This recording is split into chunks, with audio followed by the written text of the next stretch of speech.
Ellen Silalumena Elvo, a star shines on the hour of our meeting. Hello friends, I'm Narelon, Starfire, pronouns he, him, welcome to the stream. It's Tuesday, which is Minecraft Day. So we're playing Minecraft and hopefully Loomis will with us at some point, I don't know where he is. Busy librarian in, no doubt. How are we all doing today?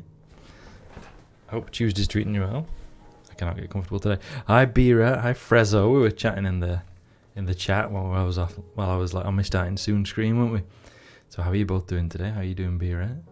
Hope it's going alright. But yes, thank you for the reminder about it being Narelon 1. I'm intending to kind of do a bit of a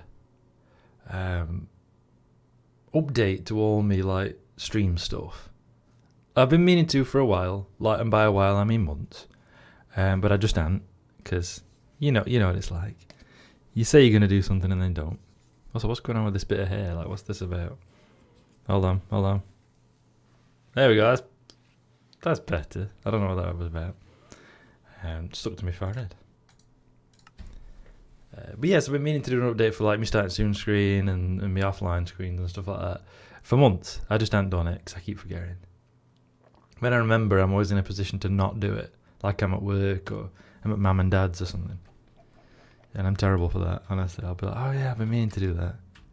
And I just never do. So I was thinking, since I'm an affiliate, maybe it's, there's probably an opportunity now to, put a bit of effort in and have a good think about it. And, maybe, because I'm going to have some emotes done. So maybe tie it all together a bit nicely, have a think about that. And so therefore, because I'm having to think about it, that means I'll put off doing anything about it for even longer. So, that's something.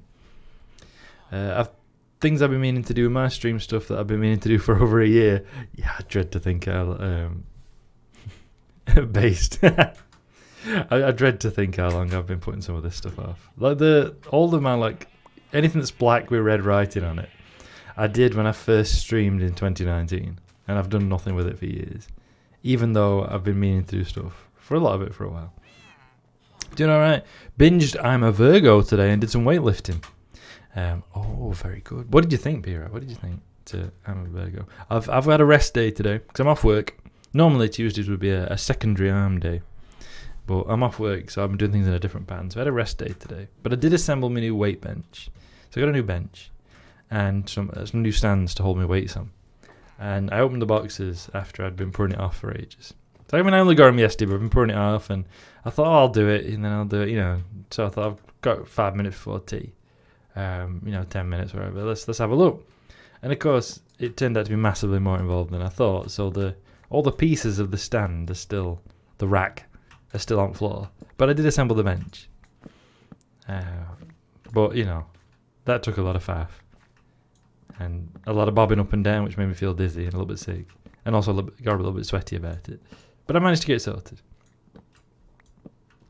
I did not know what to expect from this show, and it took me completely by surprise several times. Yeah, I only watched it because Kira was talking about it, Kira Chats, talking about it in her Discord.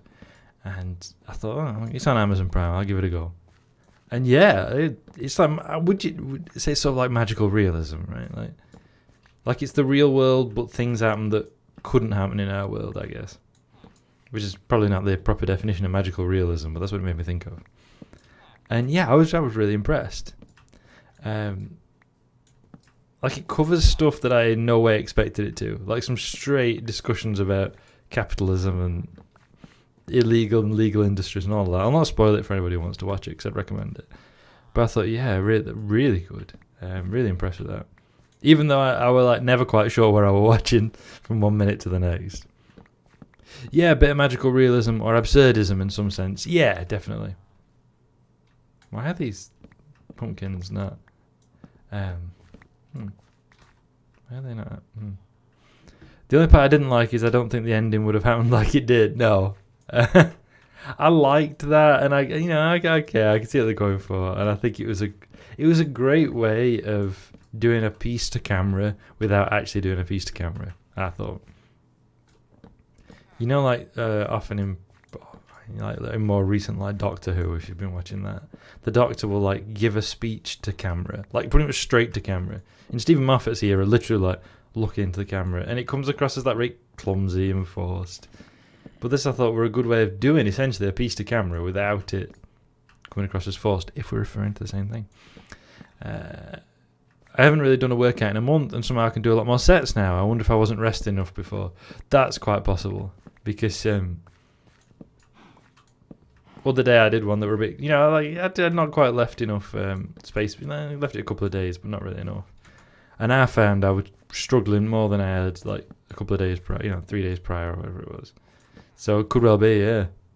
Because I never know all the terms. I'm no chadulist. And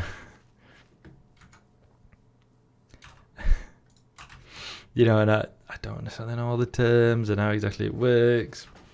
But I know they talk about intensity versus weight, don't they? But I think intensity is like how many reps and something. I don't really know. I know worryingly little. So maybe maybe there's a balance there. I went and did a bunch of busy paperwork today, so the state will hopefully mercifully spare me a few pennies so I won't be unhoused this time next month. I haven't had any income for months, and my savings are now so depleted that I don't have enough to pay rent this month, let alone rent plus utilities plus everything. Then went to sit by the seaside and read Klein's This Changes Everything for a while, and then got home and did some small workout, and then shower and dinner and semi-nap / reading audiobook on the balcony, and now getting ready for bed. Well, I hope you do get some monies, Frezzo, because that sounds a really rough situation. And I hope things do get better for you. Because that's frightening. I mean, I was fortunate enough when I was unemployed that I lived with my mum and dad. It's before I moved out, so I was very fortunate in that regard that I didn't have to worry. I didn't have money to spare, but at least I'd got a roof on my head. So I appreciate. I only, try and sympathise about how much worse that must feel to not have that safety net. So I do really hope that works out, because that must be very unpleasant. I don't even live in the same country as any of my family. Yeah, you moved, I think. I remember you reading you say somewhere once. So yeah, that's always the worry, I suppose, if you move away from home, isn't it? And that's where Andor beats it. Andor went, screw you, time for more violence. Yeah. I've only watched the first 5 episodes of Andor. I'll have to watch the rest.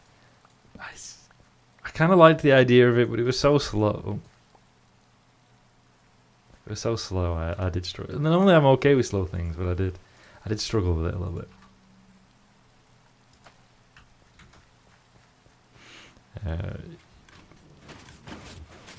It's Star Wars. Space operas are slow at times. Yeah, that's true. And I really wanted to like it. I don't know, maybe I'll need to watch it again, like with my eyes open kind of thing. Going in. Oh. I'm just trapped myself in the machine. Yeah, maybe if I go in like eyes open and kind of go, right, I know it's going to be like a really slow. Let's take it at that. You don't want any confounded expectations. Which I always think is probably a lot of the time, I mean not all the time, but a lot of the time when people complain about a series or a book or whatever, I think it can very often be confounded expectations, as they call it, where you go in expecting things to be in a certain way and then they're not. So however it plays out, it's not what you expected, so it never quite matches what it should be in your mind. I know in the silliest example, Black Swan really struggled with that, because people just thought it was going to be like a movie about someone trying to do ballet and like getting good at being a ballet dancer, and instead get a taut psychological thriller. And so people got really upset about it. I mean, people even took their kids, which is a terrible idea. Like, I'm not going to spoil Black Swan. It's fantastic, but it is hard to watch. Like, I've seen it twice, years apart, and I wouldn't have watched it the second time had we not watched it in Kira Chat's Discord, because I find it too hard to watch. It's an intense, hard watch. Brilliant, and I think it's clever in the way it says a lot about the ballet industry and the exploitation of ballet dancers by various people. And there's a lot going on there, but we're it hard. But I'm glad I managed to get citizenship just before I lost my employment and had to go through all of this. This would be so much more difficult if I had to do this as only a resident and not a citizen. Yeah, I can imagine, Frezzo. us Europeans aren't very good at treating people who live in our country very well, are we? I had no idea what Black Swan would be about, and I loved it, and it also has one of the most painful to watch scenes ever. Yeah, some of it is just, it's so hard going into it. It's the sort of film, and there's a few I've categorised like this, where you watch it and you enjoy it and it's really good, but at the end of the film you just kind of go, phew, and you don't want to watch anything else for a bit, and you just kind of sit there and just, and it like weighs on you. I mean, I've had that a few times with different things. I loved it and I never want to see it or think about it again. Yes, absolutely. I watched it in the Score not too long ago and it was great, but yeah, intense. Yeah, absolutely. I loved it, but as Björn says, never want to see it or think about it again. It's just such hard going. Brilliant though. Very, very intense. I'm trying to think. There's all the films I've seen that have had that. But I'll tell you what, in an odd way that did that to me was a doc like a. Have you ever seen They Shall Not Grow Old? It's a sort of like documentary, not a documentary. I don't know what you'd call it. Sort of a documentary type thing that Peter Jackson did about the First World War, and it's very clever because it's made up of. Oh, look at that! Exactly, it was exactly divisible by 9. I love that so much. And it was footage from the First World War that had been colorized, and they'd edited the frame rate. I think that's the right way of saying it, because old like footage, if you look, looks really jerky, right? Everyone seems to kind of bounce around, and it's because the frames are too slow, right? Or too slow, yeah. So it makes everyone kind of bouncy, right? Because you actually skipping the range of motions. So they altered the frame rate, so it's like how it should be, you know, for what we'd expect for films. So what's that, 24 FPS? And they colorized it, and they got lip readers to look at what people were saying where there was speech in the footage, and then got actors to voice it, while also putting the recordings of interviews that were done by the BBC in the 60s to mark the 50th anniversary of the end of the First World War. And they kind of edit all the footage and the interviews and stuff so that it tells the story of the war from like war being declared in 1914 through to the armistice or people going home in 1918. And like it's clever because it opens with the build up to war and people like signing up and stuff and talking about it. And that's black and white in the low frame rate with a funny ratio.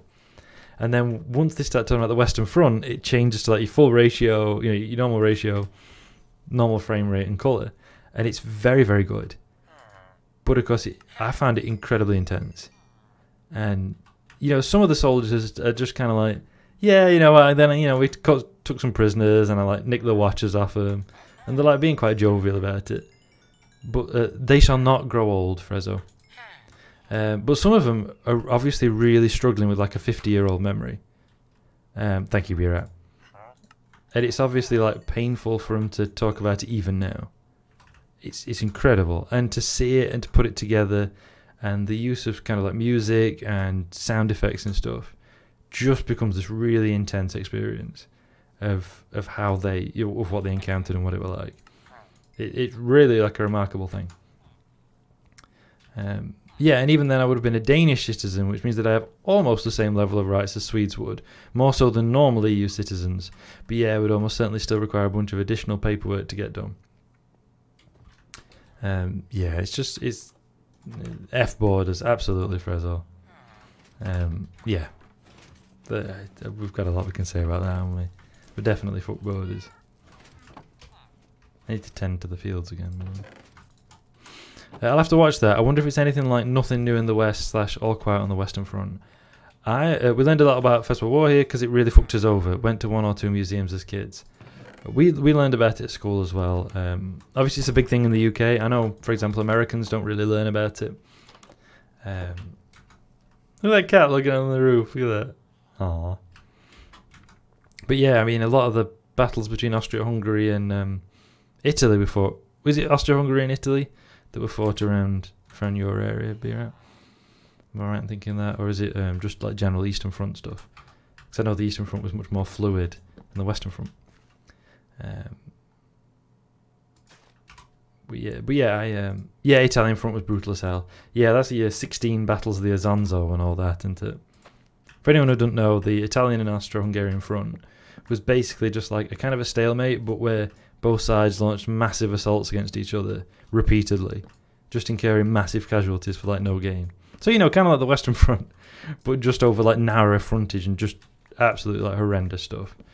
And there's a particular, I can't remember his name, General Adorno or something, who was an Italian general who launched like 15 or something ridiculous attacks over the Isonzo River, like one after another. Just nightmare stuff. And I think as well, it's the First World War has a kind of personal connection for me because my great granddad, I think, who actually, funnily enough, lived where I live now, like on the same, you know, just like 100 yards away. And I didn't know that when I bought this house. I didn't know that he lived only 100 yards away. And he died from his injuries at the Battle of Ypres, the third Battle of Ypres. It's called the Battle of Passchendaele, having survived the Gallipoli campaign, which was a nightmare, only to get injured there. In fact, if you're in the QChat's Discord, the other week we were talking about old photos, and I posted a couple of photos of him there, one before the war and one just before he went, in the tropical service uniform that he would have been issued to go out and fight in Gallipoli. And my mum's great uncle, I haven't seen the photos. I might post them in Dix, you're in Man and Loomis's Discord as well, aren't you? Be right. So I might post them there, save you digging through all that you can. I know you're very good at finding out hidden lore. Porcelain Giant touched them up for me, and like Rick cleaned them up. I didn't ask her to. She just did it, and they're so much better now because of that. Excuse me. Amazing work she did, just tidying them photos up. I sent it to my mum and dad, and they thought they were brilliant. But yeah, my mum's great uncle was in the First World War. And there was always this family story that he'd like pretended to be mad to get out on it. And that was like a story that was told everywhere. And my grandma always said that it kind of always just kind of like, sorry, I know that I'm doing a long thing, so let me quickly catch up on chat and then I'll carry on my story about my mum's Uncle George. Great Uncle George. I remember I talked with someone one time who was complaining that people of Irish ancestry in the UK have it really easy to get citizenship in the Republic and that it was discriminatory. And I was like, oh no, that's great. It should just be like that for everyone, not just those. Absolutely, Frezzo. Completely agree. Yeah, if you haven't read the book, the ending is quite brutal. I don't remember what the politics of the book were about, though, aside from how pointless it all was. I've watched a play of All Quiet on the Western Front, and that was one absolutely where we watched it, and I just sat afterwards, you know, just about crying. I remember that. I've not seen the film. Is it from the 30s? Where they got actual, like, First World War veterans to, recreate the Western Front as they remembered it, which is, you know, you guys. I was wondering where to post things like neat YouTube videos about cool machines, like that weird TET 1000 tractor, just in your general chat. Yeah, that'd be fine, Vera. Unless Loomis has any particular preferences with it, I think general chat's fine for that. That's like whatever doesn't go anywhere else. So yeah, that'd be fine. That'd be interesting to see. Thank you. But I feel like there's a presence here. I can sense a presence. The spirits are very strong tonight. I'm getting a name. Friend of the channel, Loomis of Failing Pronouns Zem. Hello, everybody. I wasn't sure if I should wait a bit because you were in the middle of a talk, but I love that. Narelon's doing one of his talks again. But then the Discord popped up, so I thought I'd hop in. Yeah, that's fine. How are you doing today? Yeah, I'm good, thank you.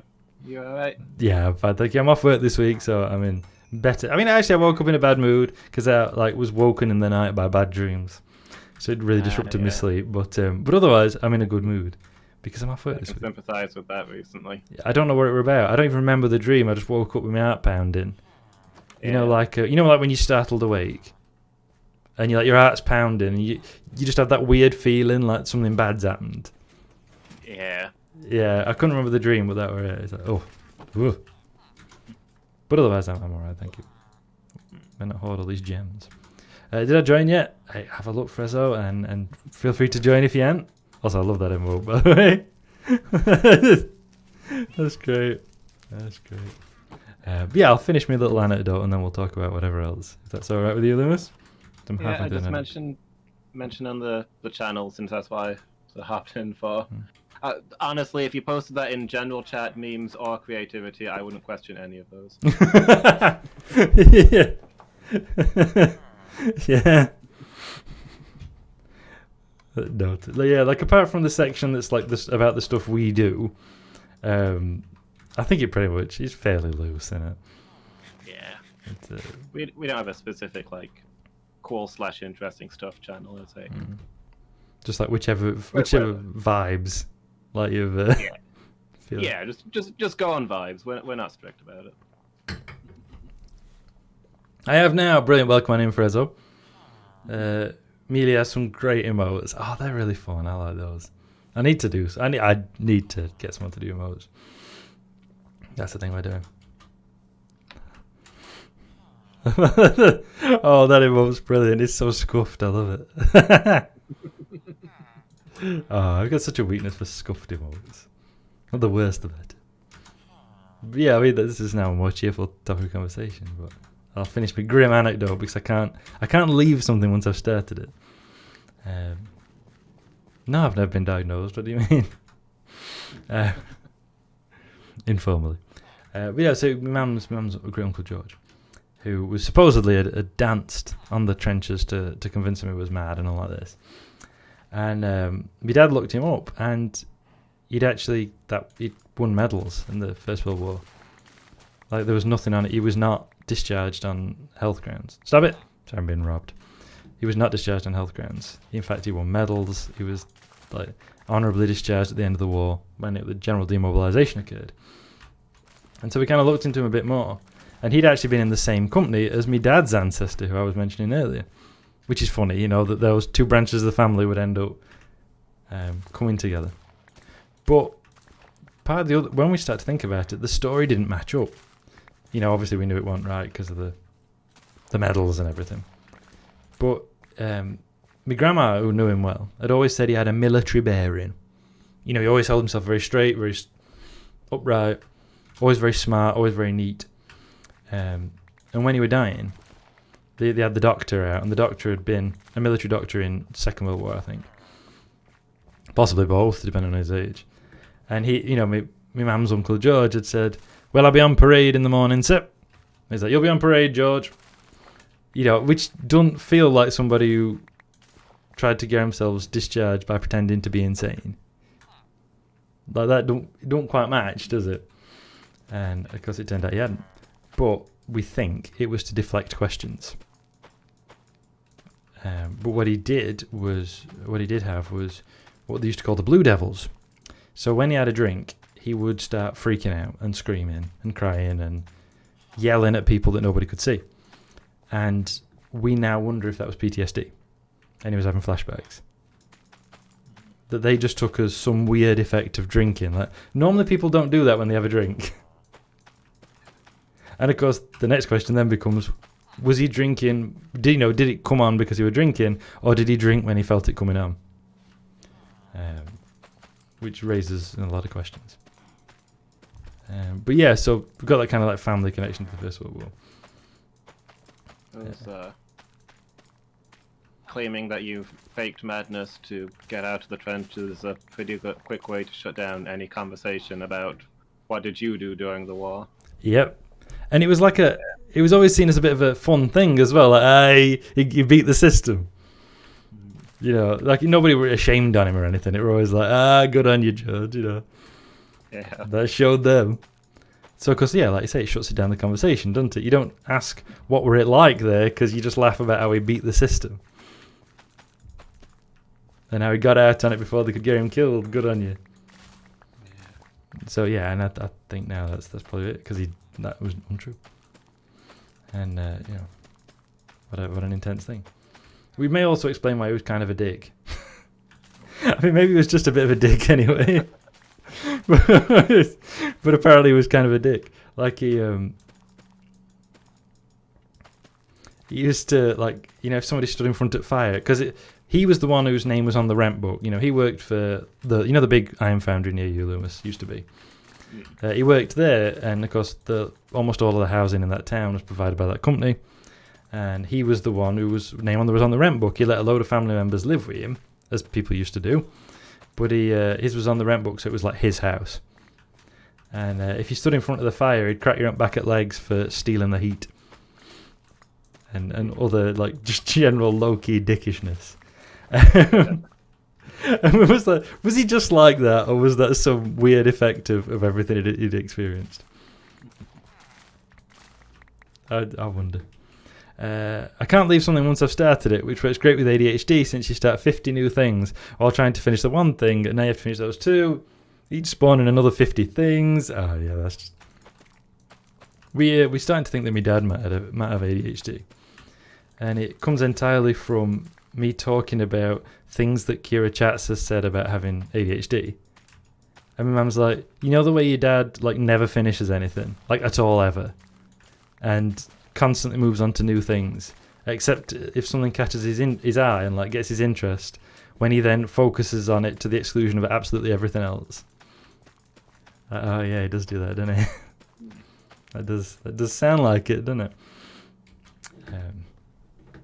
Mood, yeah. So that's what we're thinking, Frezza. Like, we just took it as me dad being me dad.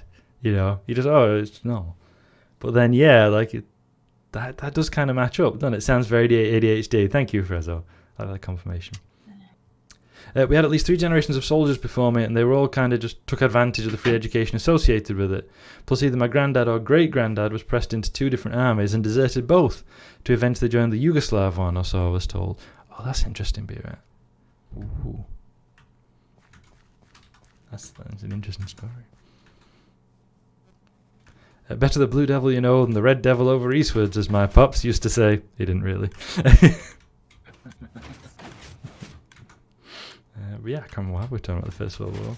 Oh, we're talking about films that are enjoyable but very intense. The description I gave was, you know, afterwards, where you watch the film and then just kind of go and stare off into space for a bit. And I said that They Shall Not Grow Old was like that. Have you ever seen that one, Lewis? I haven't, no. I think I've talked about it before, though, haven't I? I explained it to Frezzo and Bira. That it's the one where they edited the footage to sound and look more modern. Oh, the gate's open, that's one. From First World War, you know, change the frame rate and stuff, and then put interviews to it, and like as the soundtrack, almost like. So the footage matches what the interviewees were talking about in the 60s, reflecting back on the First World War. Yeah. And it's just one of them where it's very good, but at the end of it, you do just kind of like, because you've been through this really intense journey from war being declared through to people coming home at the end of it, and it does just like it wallops you over the head basically. Because they're not trying to like you've still got soldiers talking about having a good laugh with their mates, and it's fascinating to hear all the different people, right? So you've got, you know, because you can hear all the different accents, right? Because British accents are very distinct from each other, and this is, you know, over 100 years ago when it was even more distinct.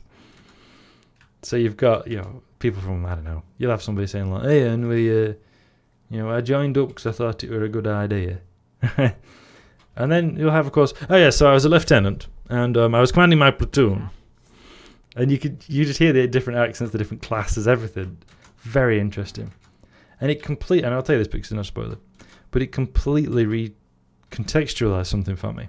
And you've probably heard of this, because we talk about it sometimes in the UK when people reflect on the futility of the First World War. During the Battle of the Somme, there's people occasionally talk about an officer kicking a football across no man's land. And people thought, oh, you know, the officers thought it was a game or whatever. And one of the soldiers, it was there, and he talks about it. And basically the officer wasn't treating it as a game. He was telling him to ignore everything else going off around him and just focus on passing the football forward. I thought, oh, he was trying to get him to cope with it. because you're walking into machine gun and shell fire. And so it's like, don't worry about that. Don't think about that. Just pass the football like you're at home with your mates. I was like, oh, that suddenly just becomes crushing. Yeah. And you're just like, oh, yeah, that's... Oh. And that one of the moments where you... Cause you don't get long to, like, dwell on it. But it was one of those moments where you just kind of go, oh. All right. But yeah, fascinating. Very powerful. I start a lot of projects, but I also keep them all well documented and never actually quit working on them. It just goes from weeks to months to years between fiddling on a particular one. I think I do that as well, actually. I may potentially have bad news for you. My dad would always just talk about how much they'd screw with each other at officer training and how they'd sneak off camp to drink or smoke. Typical Yugoslavs. I knew a fella, I've mentioned him before, ever so nice old man. And he'd done his national service in the Royal Air Force. And... National service was a thing that was brought in after the Second World War for about 20 years, was it? Where everybody was 18 had to... I think you could defer it if you went to uni. Had to do 2 years in the armed forces to provide a kind of reserve for the British Army, I guess. And yeah, all he ever talked about was how much they used to like doss off and sneak around and... stuff like that. Brilliant. Wait, no, it's 9 for you now, right? And 11 for B-Rat? It's 9 for me. Is it 10 for you, B-Rat? I don't know exactly your time zone. I always assume you're an hour ahead, but I don't know. 2200, yeah, B-Rat is an hour ahead. I think you're an hour ahead of us too, right, Frizzle? Frizzle's in Sweden, B-Rat in Slovenia, if you didn't know them. Okay. We've got a very multinational European audience. We Euros have to stick together, I guess. Yeah. Despite just talking about the First World War. Oh, talking the Air Force, I gotta say, I'll always stand for the Air Force being the best of the armed forces, because it's the only one where the enlisted send the officers out to die instead of the other way around. Yeah. That is like, if I had to be, if I was conscripted or, and they said you've got a choice. I'd be like, Air Force, please. Yeah. Because there's no way I could make a pilot, because of my labyrinthitis, the long-term effects of my labyrinthitis mean I get really dizzy really easily. So I couldn't be a pilot, so I'd have to be ground crew. I'll stop at home and maintain planes or something. Yeah, Air Force have got it figured out. Yeah. Goodbye, sit. Good luck. And then you just do your own thing. I love it. I somehow thought Slovenia was EEST. I guess just CEST like us here. I thought for a second we had all the continental European time zones represented. Oh, if only we had, that'd be so fun. I would have liked that as well. So, I think more glass this week. Then I'm going to buy more glass and put some more of this in. I don't know that I'm doing all this, but like until we get enough blue ice, the whole thing don't really work, does it? I put some glass in storage, by the way. I don't know if you've seen that. I had not seen that. Thank you, Loomis. I shall use that first. But yeah, how are you doing, Loomis? I've been dominating the conversation so far because you came in mid-talk. Yeah, you already had a thing going on. That's fine. Yeah, I'm alright. Bit worn out today. I don't know whether you had the same traffic problem that I did. I mean, you don't have as far to go, but I've remained indoors today. What was going on? Okay. The motorway is closed. Oh, and that backs everything up everywhere else. Oh, good thing I did have to. Yeah. Yeah, there was a huge accident on the motorway, so like traffic is an absolute mess all over the Midlands. Without like, mentioning where we really are, there's a big motorway that goes not far away from where we live, and when that gets closed, traffic gets rerouted everywhere. But like we're pretty rural here, so all the roads are pretty small. So once traffic starts getting routed through them, everything just grinds to a halt. And that's when you can tell because you start seeing massive lorries coming round through your village, and you're like, oh, okay, here we go. Yeah, huge convoys of lorries crawling along country roads. It's a mess. Yeah. It took me a long time to get home today. Oh no, we are but simple country folk. Yeah. We're not meant to have all these big machines. Roads aren't made for them. Exactly. You just don't. You just imagine if you can somebody like leaning on their front doorstep, right, watching these lorries going by, like shaking their head, like what's it, Proudfoot in the Lord of the Rings films. Yeah.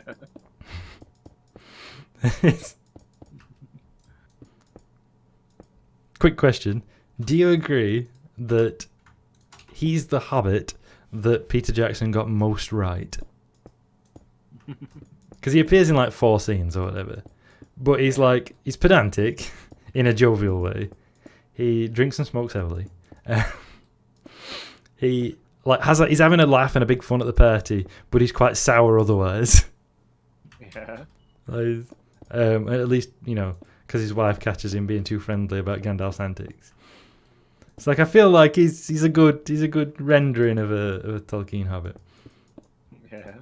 When I say Tolkien Hobbit, they're all Tolkien, aren't they? You invented them. But you know what I mean. Yeah.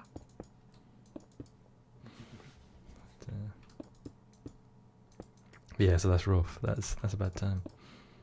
Yeah. I do love.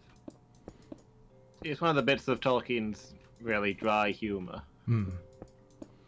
That the head of the Proudfoots at the party insists that they be addressed as Proud Feet in plural, with Tolkien going on to note that is not, in fact, the plural.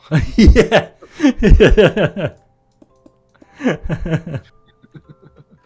I like that kind of stuff. I love Tolkien's little asides. Yeah. Like, because everyone's got like I think one of the things with Tolkien is everyone's got like an image of what his books are like and what they're about that very often misses what they're actually like and actually about. Yeah. Like everyone, it's Tolkien's the classic one. It's like, black and white, good versus evil. Like, is it? Like, Tolkien has a very clear idea of good and evil, right? But then you get all that about, Sauron was actually trying to do good. He just let his pride get in the way. And I've always talked about the thing with the dead Haradrim, and that whole thing where Sam muses on whether he was really evil at heart, and whether he, was he lied to, was he threatened, would he not have rather stayed at home? And I think that's brilliant and shows a depth of thinking about what makes people do that kind of stuff, rather than just being like, oh yeah, they're evil because they did it for the evils. Yeah. Do we have a good market for wheat? Because I don't think we've touched these fields in a while, so I thought I'd harvest them and whatever.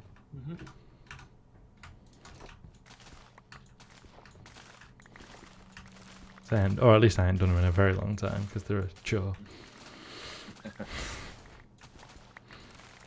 And I tend to ignore them for the lower number, higher value crops. There's always a good market for weed. Well, that's true.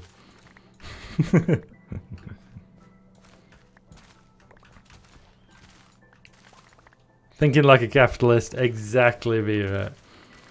We've got to exploit the natural world for everything that it's worth. That's all we can, all we've got to think about is markets and high value crops, regardless of damage to the environment. Exporting everybody's food and etc. You know it is. This village is just hanging around in fields now, which is alarming. Yeah, and even thinking of Tolkien, even orcs. Everyone, they're just born evil, right? They're just like Tolkien's stark evil. But no. When you say even, I would have gone to orcs as the go-to example. I mean, they are, really. But the conception, of course, is yeah. But yeah, they're not born evil. Tolkien grappled with it for his whole life, didn't he? Yeah. Like they can't be born evil because they've got they can think and reason, which means they must have souls. But then I've just been using them as like cannon fodder for our heroes to just slaughter without moral consequence for years. Oh man, oh no. I'm not one to talk. I broke/cheesed some stock trading sim game when I was a kid. Very good, be right. That's the spirit. As brackets the Abrahamic God intended, not as exactly. As God intended, we have to exploit the world. What do you mean the Bible doesn't say that? No, I'm pretty sure it does. I've kind of like I've held it once or twice. I think I know very well what it entails. It's kind of a double jeopardy thing. I always think because like. If they have free will and they can choose not to be evil, then they can be redeemed. Which is Tolkien's thinking, right? That theoretically they should be able to be. If they've got a soul, then they have to be able to be redeemed. Sorry, Karen. So you've always got the possibility that you can help them, that they can get better, that they can become good guys. You can never completely write them off. But on the other hand, if they are inherently evil and they have no choice in the matter, is it their fault? Like, they can't do otherwise. You can't blame them for that. Yeah, absolutely. There's a discussion about that regarding a couple of armies in Warhammer 40,000. Like, are orcs evil? Because they're doing what they were genetically created to do, right? That's their reproductive cycle. They don't know. They don't really know otherwise. Yeah. But they also do enjoy torturing people and enslaving people and eating them. Yeah. And they find it hilarious to do it. So it's not just fighting. That feels like it's going beyond. Yeah.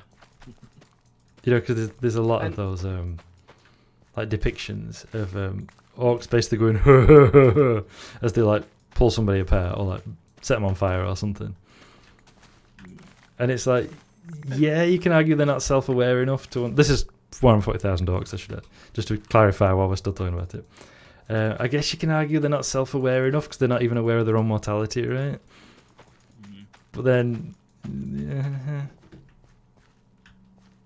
there is.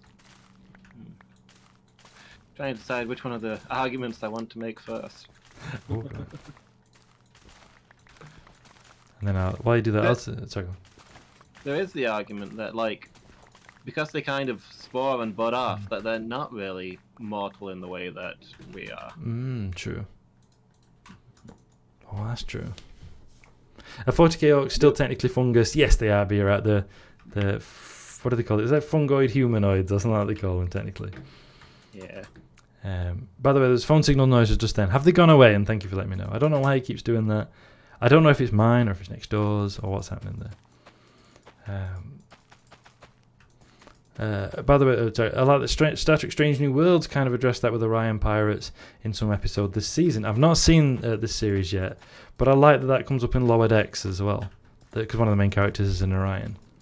And there's a whole discussion about what Orions should be and what that means, which is... Yeah, they've gone away, thank you, we're right. Sorry, let me let you say your point, and then we'll catch up on Frezzo, what Frezzo's saying.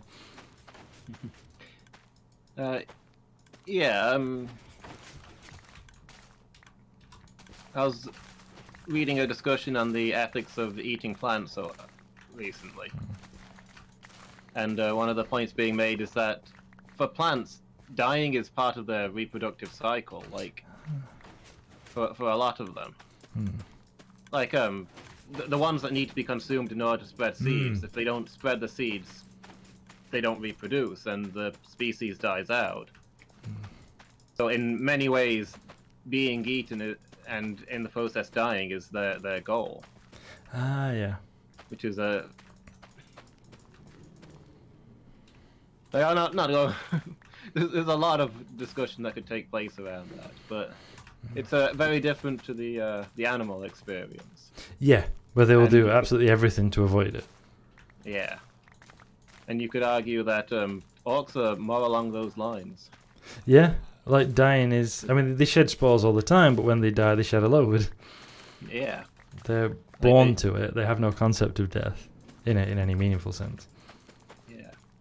They get into fights so that they can spread their spores over a huge area, quite possibly by dying. That's part of what their instincts are. Yeah, that's true. Sounds like Imperial propaganda. I've got, I'm trying to think where it is now, but I've got the Imperial Infantryman's Uplifting Primer, which I bought years ago. And it's an in-universe bit of Warhammer 40,000 lore. And, if you want to call it that. And it has a section on the Xenos races, or whatever it calls it. And Orcs, it talks about how they're like really, not very bright, and they're very weak, and, everything they have just falls apart all the time.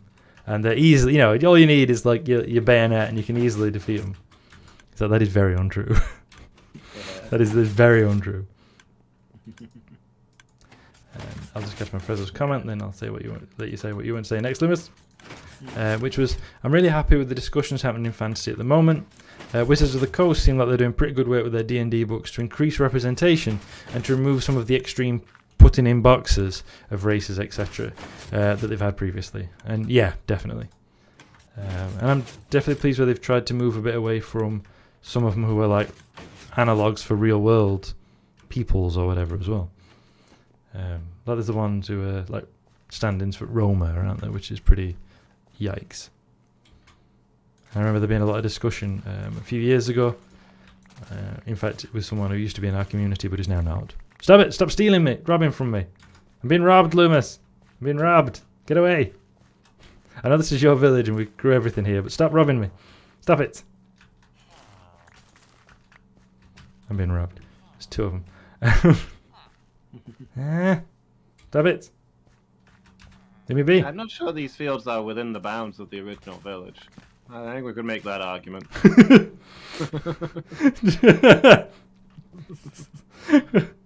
I mean, technically speaking, this wasn't yours.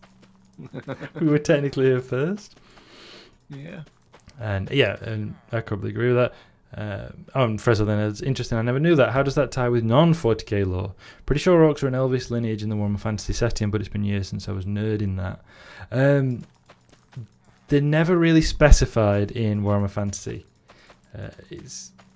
They still have the same kind of fungoid thing, or fungoid like family tree, but it never really goes into it. They're not quite elves in Warhammer Fantasy, but it never really specifies. I think we can probably assume they're the same, maybe.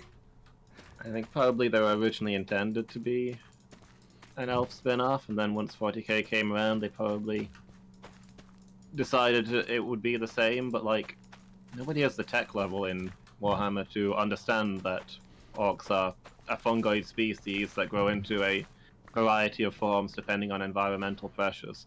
Yeah, so you just get kind of like connections to fungus with them, but no actual discussion of that. Mm-hmm. So then we should have some points to make about Tolkien's orcs, actually. We kind of got... I mean, still on the 40k orcs, sure. I was going to say, I think realistically they are intelligent enough to do better. But well, I guess one thing is that they don't have the culture to do better. They don't really build cities or societies or anything. There's not much in the way of education amongst orcs.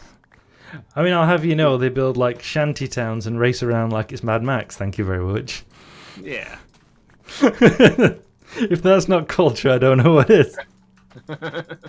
Having just watched the all 4 Mad Max films over the past couple of days. In a bit, if the conversation's steady or you want to, in a bit we'll have a Narelon film review that we haven't had in a long time. And discussion. Prepare your notes. Sorry, Karen. I'm just saying, there's not the there's no education / literary or what have you network that might help them realize their own ethical implications and build on those over generations. Each orc is basically approaching it from scratch in a society where fighting is the main thing you do 24/7. They're not incentivized to think about it. Yeah, absolutely, and that even ties into what Tolkien said about his orcs, that they have a culture of violence instilled in them by Morgoth, and then reinforced by Sauron. And so good orcs probably do exist. They just tend to get killed immediately by other orcs as soon as they try and spread those, like, we can be better than this, friends. Nope. Yeah. Shank. Like a 40k orc raised in a positive environment could be very different. It's just that we don't know for sure, because in 40k there are no positive environments. Yeah, like everybody is bad, right? Yeah. Like everybody's bad. There's a great video by Arbiter Ian, which is based on or inspired by GW doing the "There Are No Good Guys in 40k" thing, where he's a British fella, and he breaks down just why everybody is bad, and he does a really good job of it. He's got this distinctive southern accent, so he's like, the Space Marines are bad, like that. But he's spot on, and he like really thoroughly goes through why every single faction in 40k is bad, and he does discuss orcs and Tyranids. You know, Tyranids are a hive mind. Orcs are like born that way. Are they capable of like moral choice, therefore, to make them good or evil? And he mentions that Tyranids engage in psychological warfare, which implies that the hive mind has a greater awareness than we might credit it with. That is something I was leaning towards. I was going to say, I do think orcs could do better, but they do have something of an excuse, which I would say makes them one of the least evil factions in 40k. Yeah, I'd agree with that one. And in a lot of ways, that lines up with their actions. Like, orcs will go to a place and kill who they meet, because that's what they do. They fight. But you wouldn't catch orcs going on a universal campaign of genocide like the Imperium are doing. No. That's not their thing. They don't want everybody to be dead. They want to kill the person in front of them, but they want there to continue to be more people in front of them to kill. Yeah, absolutely. And they don't actually discriminate in that regard. Yeah. It's just whoever gives them a fun fight. They're not nearly as aggressive as or genocidal or anything as most of the other 40k races. Absolutely. Isn't it implied that the Tyranids are fleeing something? Yes. They've come to our galaxy to escape. Well, they were fleeing something originally, but were drawn specifically to our galaxy by the Astronomicon, I believe, which is the Imperial beacon that allows space travel. Although I think now it's specifically the Pharos, which you might not know about because it's relatively new lore. The Pharos is a second Astronomicon that Gilliman activated during the Horus Heresy, when the galaxy was cut in half by the Ruin Storm, which is something that the Wordbearers set off to prevent the Imperial reinforcements reaching Terra.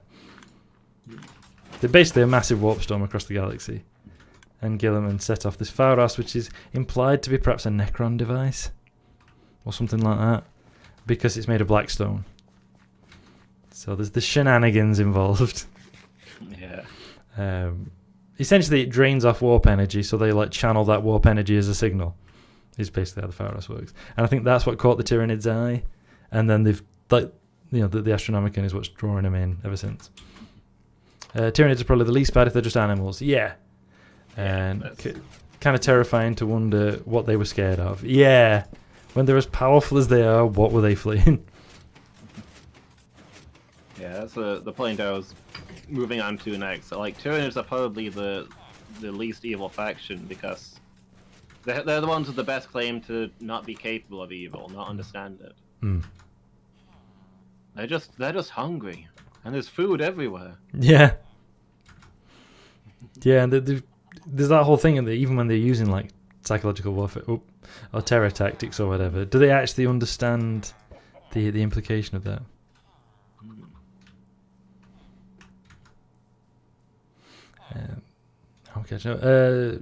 Now I'm wondering about the Rings of Power TV show, but I don't want to spoil stuff. We'll have to have a conversation about that at some point, because Rings of Power does, dabble a bit in what orcs are like and their origin, shall we say. And I think it basically matches Tolkien pretty well, actually. A lot of people were frowning about it, but it does It matches some of the things that Tolkien has said may or may not have been the origins of orcs. Because he weren't sure and he didn't know. And he mused on it a lot. Nair, do you have a mouse with a scroll wheel middle button? I do. Do you know you can middle click wheat you've planted to immediately switch your current quick inventory slot to one of the stacks of wheat in your inventory? Works for all materials you can place. I did not know that, Frezzo. Thank you. That's actually really useful. I did not know that at all. That's really good. Thank you. What a handy tip. The old Mad Max films actually hold up pretty well, I think. Yeah, we'll have a talk about them in a bit, because I think they do. Reminds me of one particular episode of Love Plus Death Plus Robots where they imply that intelligence is not a winning evolutionary strategy. Well, you know. Got a villager without a job, by the way. Somebody's been work shy.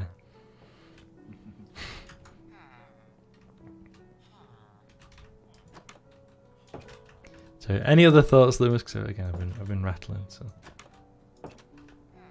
anything you wanted to say? No, I think I got through all my points. Nice. Yeah, it saves a lot of time when you get used to it. Instead of having to go into your inventory proper all the time to refill the quick bar. Yeah, that is really useful. Thank you, Frezzo. I was not aware of that at all. That would have been very useful to know when I was messing around with all these different colours on the rainbow arch.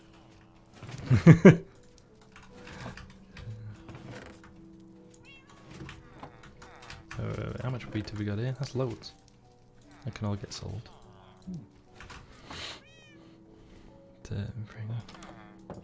Excuse me.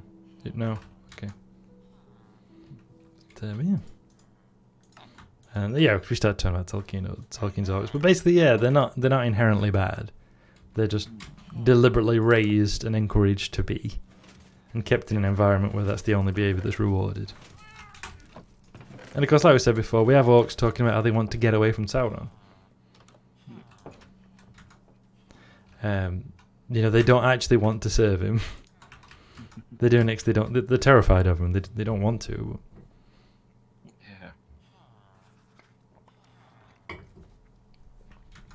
They want to get away. Which again is an interesting detail to put in. There are so many small quality of life things like that are just so poorly documented. If documented at all. I think I learned it from watching Grian. I've never heard of them, but yeah. That's really handy.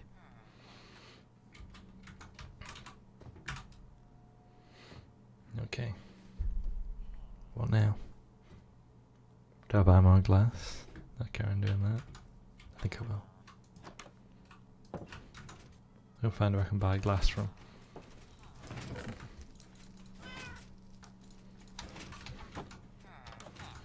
But yeah, do you want the Narelon film review? If you've got any thoughts on Mad Max, you can all chime in. Yeah, I've watched all 4 over the past 3 days. And I liked them 3 out of the 4 of them. I really enjoyed 3 out of the 4 of them. Now, of course, we all know it's what did I do that for? Yep. It's, it's post-apocalyptic, like, dystopian fiction, right? But what the hell's that? Oh, I think a cat just died. Oh. Like, just in the town square. I just heard this funny, like, weird noise, and then when I ran up, there were those particles of smoke, like something had been killed. But how and what and why, I don't know. That's strange. Nothing else around.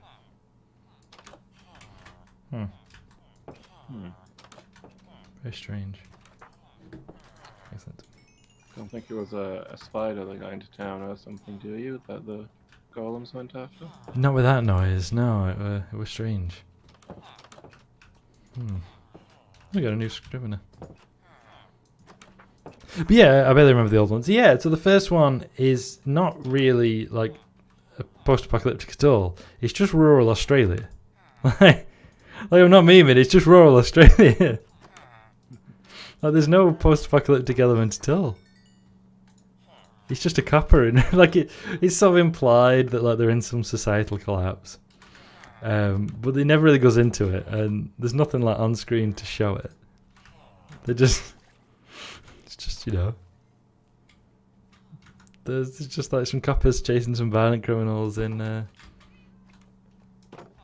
in Australia. Like, there's functioning railways and telecommunication systems and all of that. It's where's the post-apocalypse? I mean, I like it. It's really good. I think it's really enjoyable. It's from 1979. And the second one is also very good. It's like a western, right? It's kind of got the western archetypes. Like he's Mad Max is a drifter, like a loner, and he ends up against his better judgment helping a community under attack. You know the story there. You probably already heard that one, but it's very good. And first of all, massive points for Mad Max 2. It features an auto gyro. Like, if it has an auto gyro, the stranger archetype of westerns, absolutely. But yeah, it's got an auto gyro, and you know how much I love auto gyros. It's like a plot significant auto gyro. Yeah. Thank you, brilliant. Yep, you've scored yourself extra marks. The third one is Beyond the Thunderdome, and that's the one I didn't like. So from the second one onwards, it becomes markedly more like dystopian, right? Like it's proper like societal breakdown stuff. I assume, in hindsight, the first film is set as society's starting to crumble, which is why you've got like biker gangs and stuff marauding around, killing people at will. Yeah. And the police are like also violent and brutal because society's crumbling, and I think that's meant to be this reaction to it. So the second one thereafter is like really like everybody's in like broken, rusted cars, like nobody's got working guns, and like bullets are prized commodities, that kind of stuff. And then Beyond the Thunderdome, and Frezzo's quoting it: 2 men enter, 1 man leaves. Exactly, we've got a nice gladiatorial arena. But I didn't enjoy that one. It's lighter in tone. Some people said it's more Hollywood. It's certainly less Australian. Because one of my favourite facts that I've learned about the first Mad Max film is that it was partially redubbed when it was released in the US. Because they thought the Americans wouldn't be able to understand the Australian slang. My favourite... Because, like, okay, I can understand them replacing, Proby with rookie, right? Okay. But they replaced hey, or they used hey to replace oi. Yes. Which is fantastic. I love that. And the version I watched had got the American subtitles and the Australian soundtrack. So you've got like, oi, and it's going up, hey. Oi, mate. Hey mate. So that's brilliant. I love it. I watched an analysis of Mad Max as a consistent character across all the movies, but I think it ended with the creator stated that he doesn't care about consistent lore or something. Yeah, it's like he's a different character in every film. He's like Thor in the MCU. He's just a different character. Also an Aussie, of course. Different character every time. I kind of like that about Minecraft. Sorry, I missed Frezzo's comment earlier. The kind of community around it, figuring out things like that and sharing it, building a kind of oral tradition of sorts.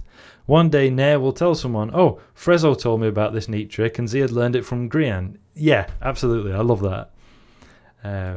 Yeah, I love that sort of stuff.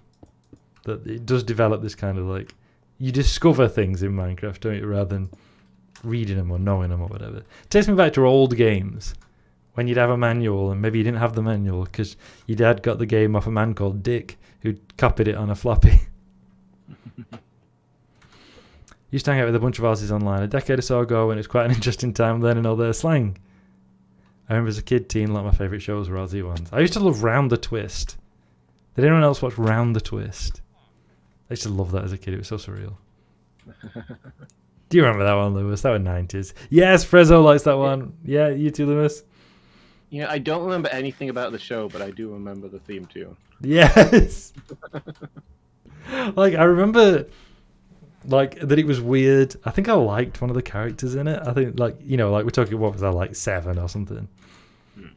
Like I think I liked one of the characters in it. And yeah, I used to love it. I think it's probably if I watched it now I wouldn't like it, but as a kid it's like the right amount of surreal.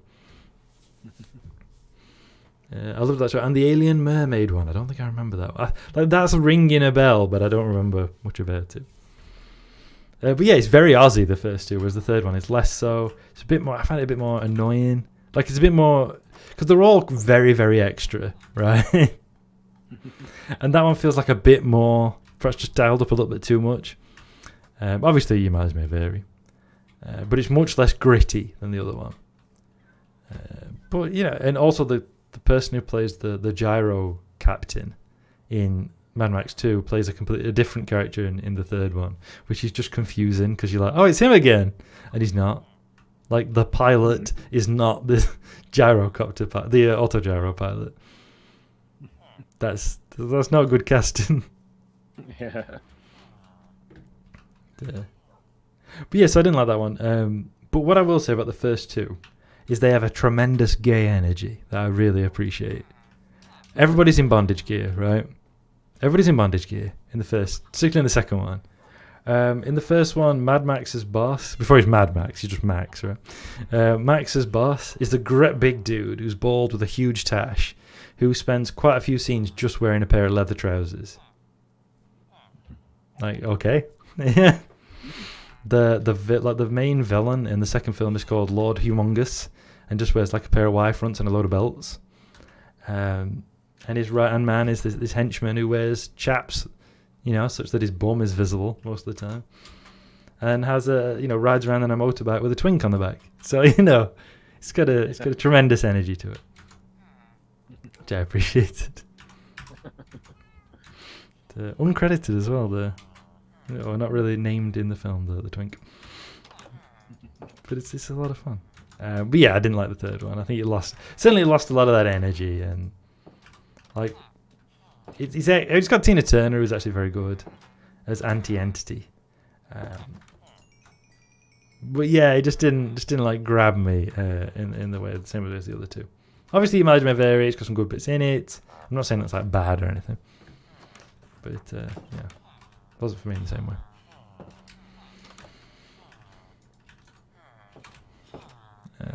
Well, she wasn't a mermaid, but very ecocentric. This alien woman was stranded on Earth and was able to speak with dolphins, I think it was.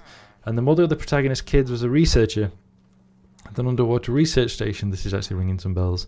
And like the primary ongoing conflict was the people who wanted to help the marine life and capital interests wanted to make a profit. Oh, nice. I think I remember that one. Bira says investigating features of games was kind of how I got me started in properly complex programming as a kid. I still have some old tools written in C somewhere for guessing file types of standalone files, and also parts of files. There's a distinctive pattern sometimes for, say, image data, text data, audio data, code, etc. Very interesting. That and writing my own mods. Very good. So yeah, that's the first three Mad Max films. Also, I love all like the stunts and car chases through the desert. That's really good. It's obviously a big inspiration for lots of things like Gorkamorka even, which was a specialist GW, first Games Workshop game I ever bought, and involved bands of orcs roaming around a desert wasteland, and your warband could only be have as many orcs as you could physically fit on the vehicles in your collection, which I thought was a fun little way of doing it. Yeah. So you had to try and like cram them all in back of a lorry that came in the set. It was fun. But finally, Mad Max 4, essentially Mad Max Fury Road. Watched that today. I'm going to watch it again at some point. I really enjoyed it. Tom Hardy now plays Mad Max, and he's very, very good. You've got your typical like over-the-top, larger-than-life villains like you get in the previous ones. There's lots of like very good stunts driving around the desert, most of which are practical effects, by the way, not CGI, which is great. I love that. And involves, a villain called Immortan Joe, who has that immortal speech about when because he rations the water he produces to keep people under his control, and says, "Do not become addicted to water, for you will resent its absence," which is just fantastic. I love it. If you're thirsty, it's because you got a problem. It's not because I'm rationing your water. Brilliant. 10 out of 10, no notes. It's but yeah, very good. I really enjoyed it. Good acting, good direction. like, great effects, lots of racing around the desert. Charlize Theron is very good in it. She's a good actress though. I'm trying to think of anything else, but it's very good. Tom Hardy's in it. Got some fun ideas, some like kind of cool ideas in it, you know.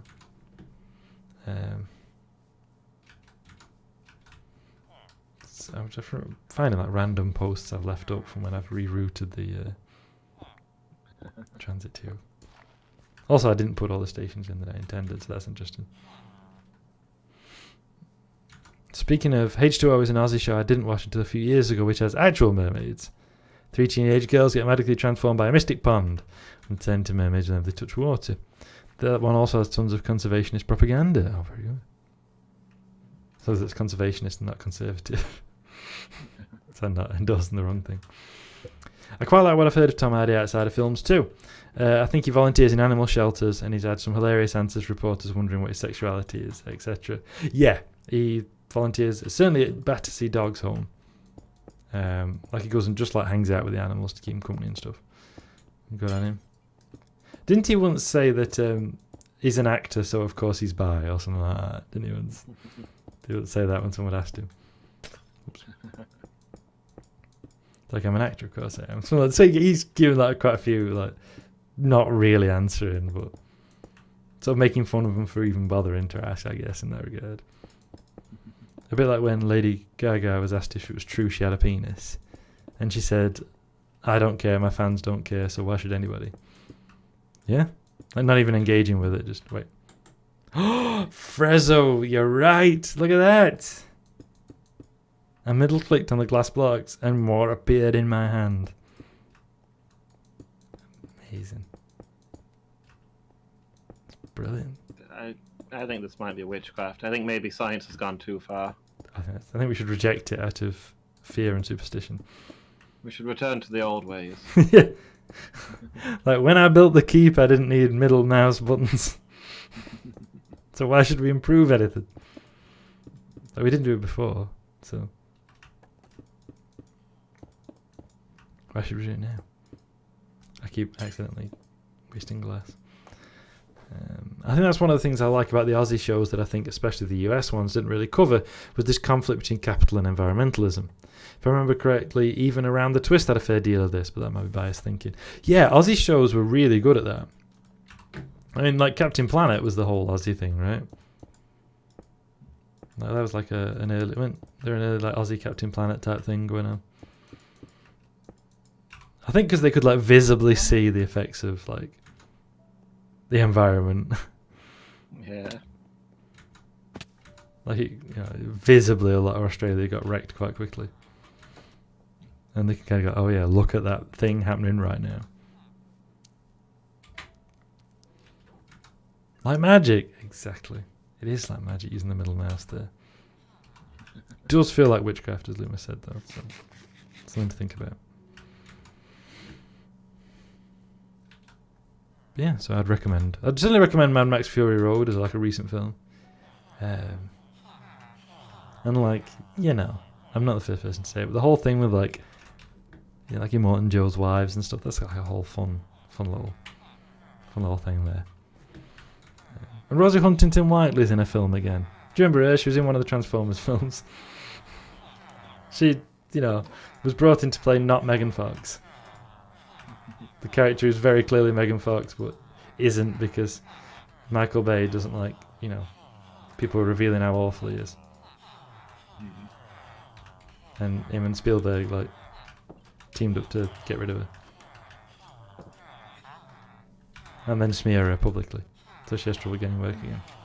You know how it is in Hollywood. Yeah. Which is all true, by the way. I'm not making that up or anything. That's exactly what happened.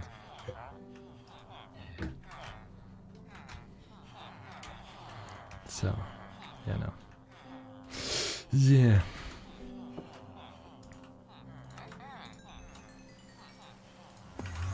Oop. It's gone very dark all of a sudden. I mean, it was going dark, but that's really dropped, hasn't it? Yeah. Wonder if we're in for a storm.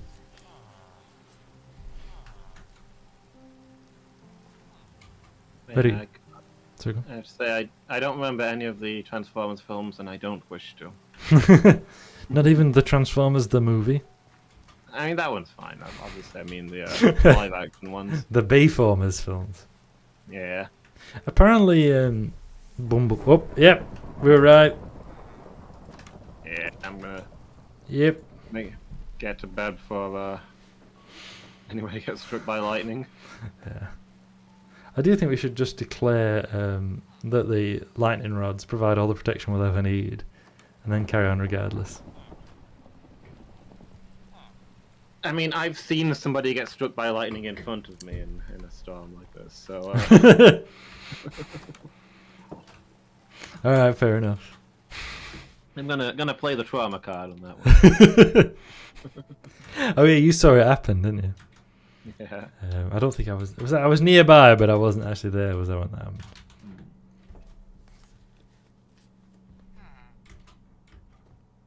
Yeah. Listen, we will never get anything better than the original Beast Wars TV show. That was so good. Like, I know the CGI doesn't hold up like at all, but the CGI animation. But I really liked that. That's a lot of fun. I feel obliged to yell, truck, not monkey. I mean, I think technically he was an ape, but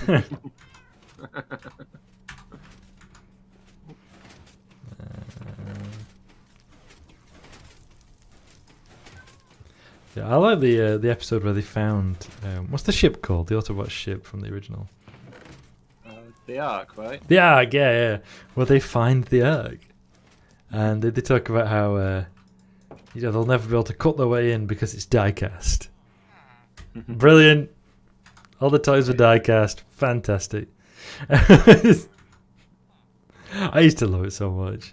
I think I had a thing for. No, what's her name? The Black Widow spider lady. Arachnia? Oh yeah. Because there were two spiders, weren't they?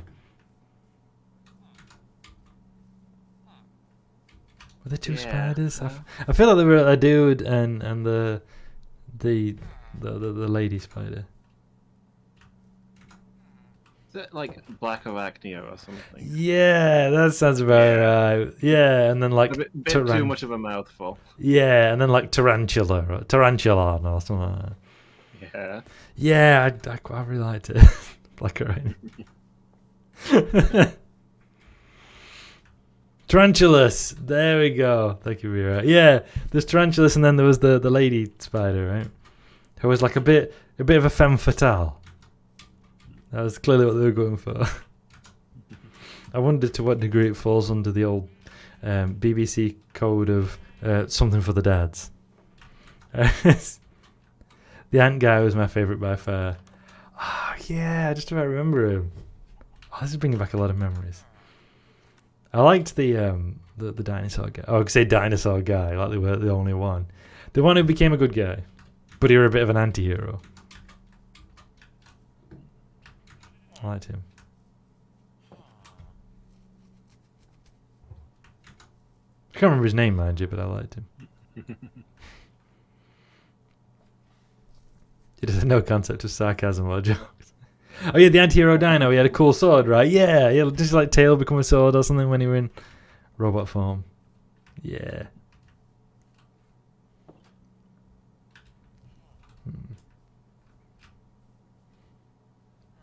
Yeah, I liked him. I mean, the rhino guy was cool, but like as a kid, I was like really, really like dinosaurs. So, you know, like, what do you expect me to do here? Yeah. You get a cool anti-hero dino guy, and a kid who likes dinosaurs. Like, you know, what do you think's gonna happen? I have to do this from Dino Ride. Is anyone? Oh, I don't remember that, Frezzo. Like the name is familiar, but I don't know. I don't remember what that is. Yeah, I don't think I know that one. There was also a shitty PC game of Beast Wars. I sort of remember that. Like I remember that. I don't think I had it, but I remember that it existed.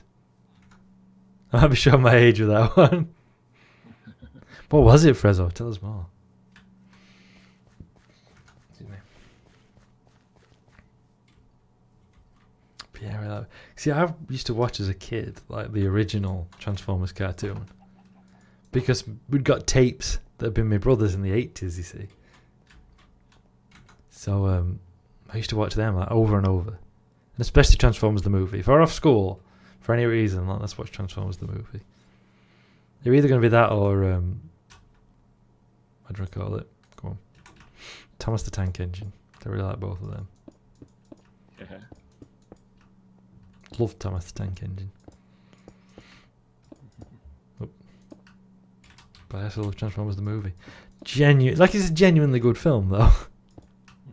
Like Transformers the movie, isn't it? Yeah. Like, not just good for a kid's film, it's a good film. I need to rewatch it at some point. I mean, what a voice cast as well, though. Like Orson Welles, Leonard Nimoy, Scatman Crothers. I mean, you know, like he was important at one time. Yeah. And what's his name? That fella who were in all those westerns, who voiced Ultra Magnus. The Centurions was 1986 originally. I loved that too. It was literally just a toy commercial turned into a show, as was Transformers. And we love it. We love it for its honesty. Yeah, I loved Centurions. It was a show that was cleverer than it needed to be. I've never saw that one, I don't think. As was Dino Riders, yeah. The 80s. It was a cartoon about people who would, ride dinosaurs and fight evil, TM. Yeah, nice. That's always fun.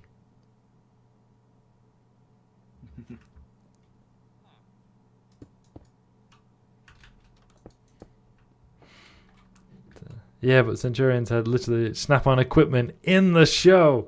Oh, that does sound really cool.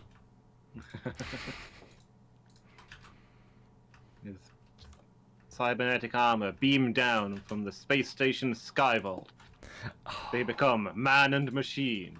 Power extreme.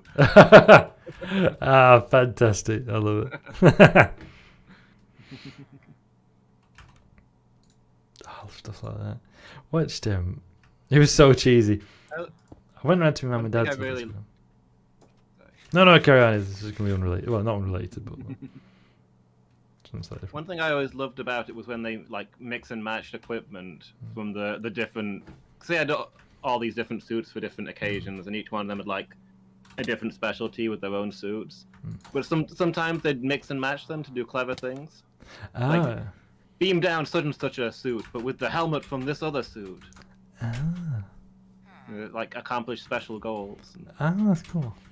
Like you'd get missions where they were off in space or under the sea, and only some of them had suits for that. So the others would have to like assemble chimeras to be able to deploy their regular suits up there. That's quite cool, actually. Yeah, it's fun. I like that. It was so cheesy. Their suits literally had peg holes for equipment, and they'd mix it. Yeah. Oh, that's brilliant. I like that. Yeah, I remember Mum and Dad's the other week. It must have been like a bank holiday or something had gone round. I can't remember. Because it went day. And my dad's like, you got to see this. You got to watch this. And it was Fireball XL5. Which is one of those like Jerry and Sylvia Anderson puppet programs like Stingray, Captain Scarlet, Thunderbirds. Black and white.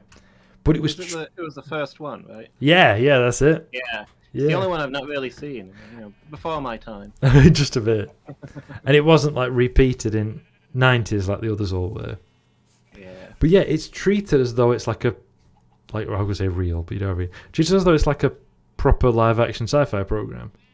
And like the puppets are literally credited as themselves, right? So you've got like, I can't remember the main character's name, but like it'll be like Johnny Stardust or whatever in Fireball XL5. It's great. There's a robot. Like one of the main characters is a robot with an incredibly annoying voice. Because they do that thing that they always do in old like 60s programs where they've got somebody with a voice effect, so they just get them to use it all the time, even though it's actually kind of annoying. Engaging boosters now, Captain, and I will. No, none of that, thank you. Just say your piece and move on. Like, you don't need to... Don't build your part, son. Just say the line. But yeah, it was really fun. Like, it's over the top and very 60s. But yeah, I liked it. Yeah, you got some kind of like scientist character who's on part of the crew, and a French woman who like obviously makes the dinner for him, which is, yeah. But I will give him that, as she is the biologist, so I guess she knows what space food they need. I can't wait to get home for a steak, says the captain at one point, because it's all pills, because it's the future. Never did get those, did we? I mean, you can get like Huel or something, but that apparently just gives you diarrhea, so I don't really want that. Yeah, the problem with pills is that you also need like raw materials. Like, you'd still need to eat something after you'd had the pills with all of your nutrients in. Yeah, like you need something for like bowel movements and stuff as well, don't you? You can't just like, and not to be crass. Me looking at my supplement shelf. Haha, yeah, we never got there. Yeah, like just eating pills is the thing, right? Yeah. Like a meal in a pill. That reminds me of Cartoon Network meta shows like Space Ghost. Space Ghost Coast to Coast or whatever it was. Oh, I don't know what that is. That sounds fun though. But yeah, it's like Johnny, whatever. I forget the main character's name. But he's like the finest astronaut in the space fleet. It's all that stuff. Yeah. And like, yeah, in universe, he's treated as though he's like the actor in a program about him. I love that. That's fun. Yeah, I enjoyed it. It's a bit silly, very like cheesy, but I liked it. But again, yeah, like annoying. That was the first episode as well. So we're introduced to like Space Force and all that. Yeah. They literally have various Cartoon Network show characters on a talk show hosted by the hero of one of the cartoons, and I think they were credited as themselves. Okay, that's quite fun. I like stuff like that. I think with Space Ghost Coast to Coast like a sequel / reboot that was kind of a parody of the original. There were a few of those. Keep doing that. What's wrong with it? I think there was an original Space Ghost show that was much more serious, and then then they did like Space Ghost Coast. Yeah, it was kind of a parody of itself, Coast to Coast version. Interesting. Like with Birdman. Started out as a serious superhero cartoon and then was brought back as a comedy about a superhero working as a lawyer. Harvey Birdman, attorney at law. Yes. I didn't know what that was about, but I've seen that referenced a lot. Yeah. And it's like, it's a parody of the original show, but it's also a canonical sequel. Oh, that's fun. Yeah, there was an actual Space Ghost show first. Oh, nice. Yeah, I didn't know anything about that. That's fun. And now I understand the memes about Harvey Birdman, attorney at law. Yeah. Is that literally his name, like Harvey Birdman, or is he just because it's his alias? In the sequel, I think that's become his name. In the original, just Birdman was his superhero name. Yeah. Is that any relation to the Birdman from DC, whose power is like a mace or whatever? You're thinking of Hawkman? Hawkman, that's it. Yeah. I thought it was called Birdman, but no, it was Hawkman, really. Where's my scaffolding? How do I get in here? Maybe? Yeah. I've not seen the Attorney at Law thing, but I remember the original Birdman could absorb nuclear power. Yes. Nice. I mean, it was in a way his whole thing because he was solar powered. Oh, nice. Got his powers from the sunlight, so nuclear power had a similar effect on him. Do you remember many moons ago, Loomis? This is a long time ago. I think we were at Asmoth's house, and he ran as a role-playing game. And we had a discussion about if someone absorbs like heat energy, could they absorb the force from was it a nuclear blast? Yeah. Or was it a nuclear reactor melting down, or was it a nuclear blast? A bomb, I can't remember. But I remember having that discussion of, could you absorb that power? Yeah, was that when the facility was self-destructing? Yeah, yeah. Like, can now a heat vampire just like swallow the whole thing? Yeah, and I think I said I didn't think so because of the pressure wave. But of course, actually, I now understand that you can't actually explode a nuclear reactor like that. They're very much designed not to explode. They melt down with ferocious heat, but they don't actually explode.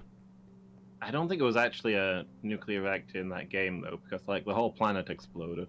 Oh yeah, it did, didn't it? I'm pretty sure it was an intentional self-destruct mechanism. So probably like using the fissile materials or whatever equivalent to cause it. Yeah, okay, fair enough. Yeah.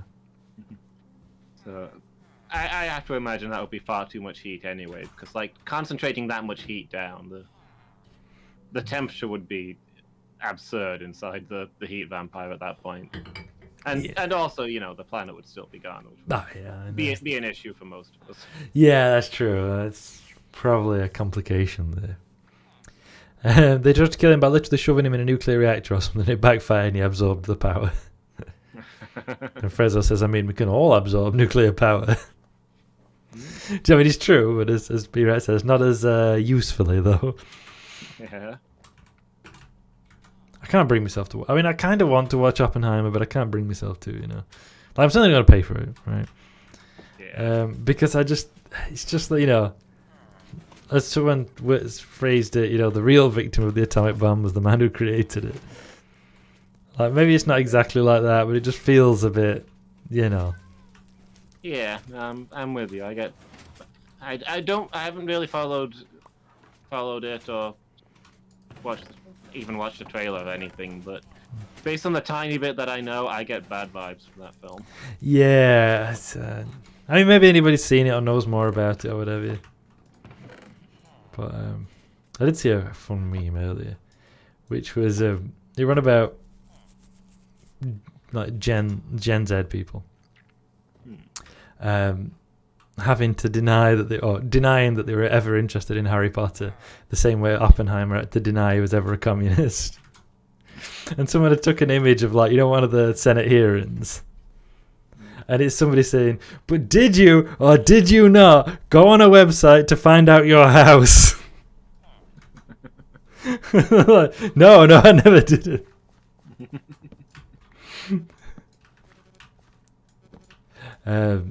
They mentioned that the bombs were dropped for no reason, but it was very brief towards the end. They could have made it a bigger point given how long the movie was. Yes, it's 3 hours, if I recall it correctly. Also, it's Christopher Nolan, which puts me in mixed feelings. Communism and stuff is kind of a big point in the movie, though. Well, that's something, I guess. That's something. Okay.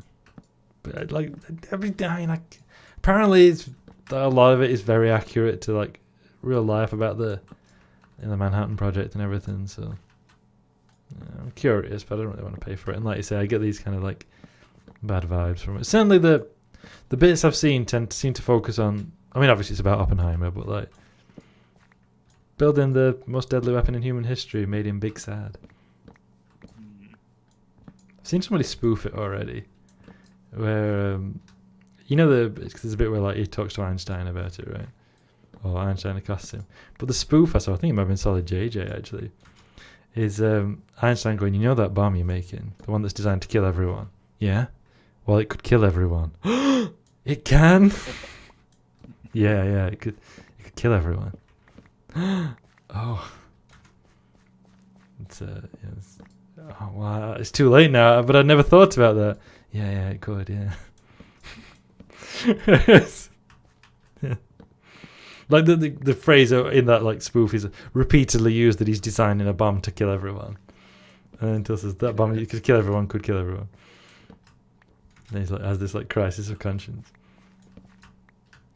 It's more exposure than normies will ever get about it, but if you're even vaguely left, you can skip it. Yeah, that makes sense, be right. Yeah. As I say, if it's on telly, or it comes up on Amazon Prime or something, I'll probably go watch. Curiosity. Because I enjoyed Dunkirk, which is a Christopher Nolan film. And like Dark Knight Rises. Not Dark Knight Rises, Dark Knight. That's Christopher Nolan too, isn't it? Yeah. That's good. But there's a lot of it where a lot of his stuff is, you know. Yeah. Dunkirk's really good though. If you get a chance to watch Dunkirk, I'd like to watch that again. I can paste the quote if you're interested. There's a great exchange between Oppenheimer and Einstein about that. Yeah, I kind of liked it. I can paste the quote if you're interested. Please feel free, be around. I'm interested to see it. I'm interested,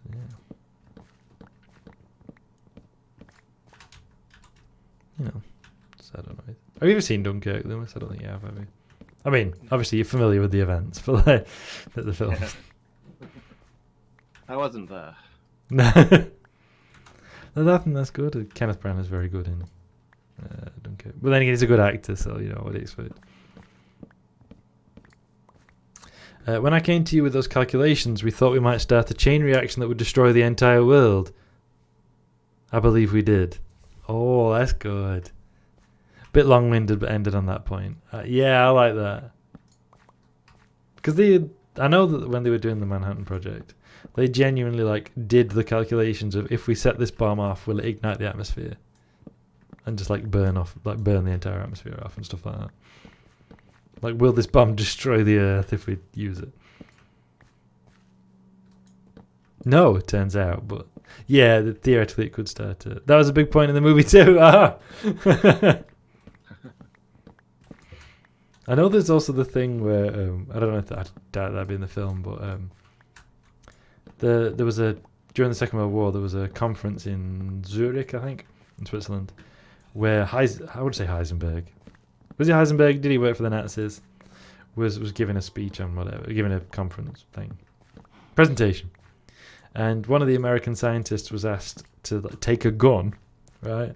To go as a scientist. It wasn't. We're not talking like a spy or something. One of the scientists was asked to take a gun, and if Heisenberg sounded like if the stuff Heisenberg said made it sound like the Nazis were close to developing an atomic bomb, it was to shoot him. Which is, can you imagine being asked to do that? Yeah. Oh yeah, when you get to that conference, will you kill a man for me? If he sounds like they're close. They're not, don't worry about it.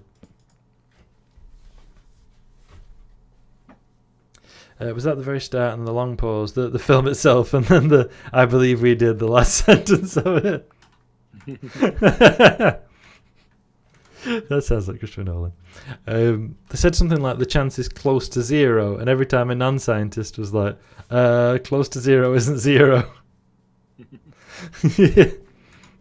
That's just non-scientists for you. That's true. Actually, I think you'll find that zero is not a probability. Thank you, Lewis. Thank you for correcting us all on that.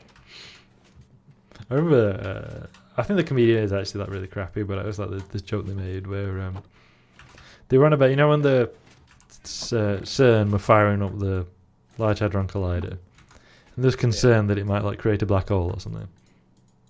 And this comedian, as I say, they're crappy, so I'm not going to name them. We don't.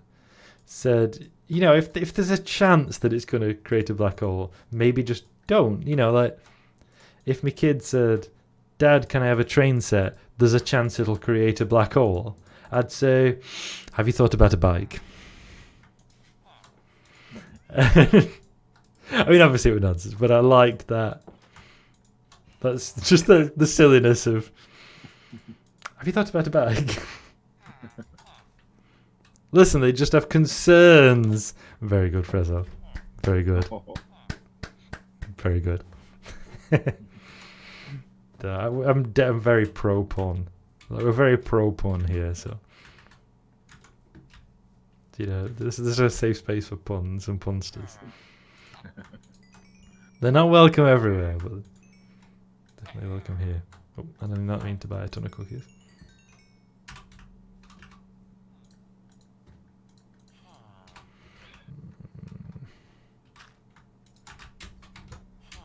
You're spending money on luxury goods at a time like this. I didn't actually buy them. I nearly did when I misclicked, but thankfully I didn't actually buy them. Far too frugal to spend money on luxuries. That's glass buying money.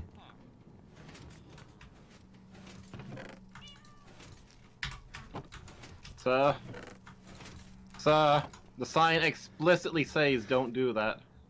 One of them climb the railings again. Yeah. I thought these are... You can just walk up them. I thought these were supposed to be too high to do that. Oh, are they? I like walk up and down every stream just to have a look round. I knew you could get to them by like jumping off of the steps, but did you not know you could just hop up? no, I thought they were slightly over a block specifically to prevent you from doing that. No. Like fences are, right? Yeah, fences and walls Yeah, are, but the iron railings are a single block. I thought they were the same height as fences. No. Yeah, that's an issue. So it doesn't stop you climbing up it, but it does elevate you even higher when you do. So, you know. Puns are good, actually. Zoe B, English Educator 2021. There's a link there from Frizzle. And then Berat says, that was the video that got me to sub to Zoe B. I might have to have a look. I am a pun appreciator. So, have you done the... I think you were doing the taters earlier, aren't you? Have you done them? Yeah. Yeah. What did you do with the taters? Did you give them away, sell them, cook them? Yeah, I gave them to the poor. Ah, nice. At a significant markup. That's the spirit. How are we doing for bamboo, by the way?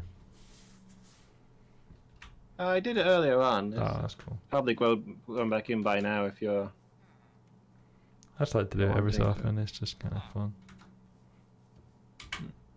Boiled them, mashed them, stuck them in a stew. Exactly, Frizzo. I also think that line from The Good, the Bad, and the Ugly. Have you seen that one? Yeah. Yeah, I've seen that one. When what's his name? The Ugly, I guess. Tuco? Tuco, yes, thank you, Tuco, aka the Rat, which is obviously speciesist, but just Eli Wallach's constant like shifting eyes. It's funny whenever they call him that. Also, yeah, I like Tuco. Anyway, there's a bit where he's trying to recruit his gang, and he goes and like he looks at he goes into the cave and they're all hiding, and he kind of like puts his hand in their pot, by the way, which I was like wincing because like surely that'd boil your hand, and pulls out a tater and he goes, "Potatoes, you gotta be poor to eat potatoes," and then starts talking about how he's got no friends and how he wants to share all his money with people, and how you wouldn't have to eat taters if you hung around with him. But I always think of that when I'm like doing mashing some taters. I always think, potatoes, you gotta be poor to eat potatoes. Oh, that won't be right. Because Tuco also has the best line in The Good, the Bad, and the Ugly, which I think I've quoted it before, so if you've been around a while you might know what it is. Which is if you want to shoot, don't talk about it. It's brilliant. Yeah. I just love he's so pragmatic as well. That's the one I was expecting. Yeah, you want to shoot, don't talk about it. It's the delivery as well. Like Eli Wallach just delivers it perfectly. Yeah. Like there's a shrug in his voice. As a kind of, what did you expect? How did you think this was going to go?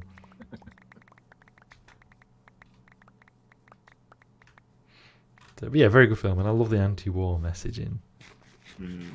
Quite moving in places which I didn't expect. Yeah. I don't know why that just reminded me of the Snake Plissken scene with the can. Which one's that? I don't think I know that one. Also, look at the size of this stalactite and stalagmite. They're rate growing. It's brilliant. I wonder if there's like a maximum size. Will they like meet in the middle ultimately? Like, should we develop more of them? Sorry. It becomes just a column of rock. Yeah, because that does happen, doesn't it? Yeah. IRL.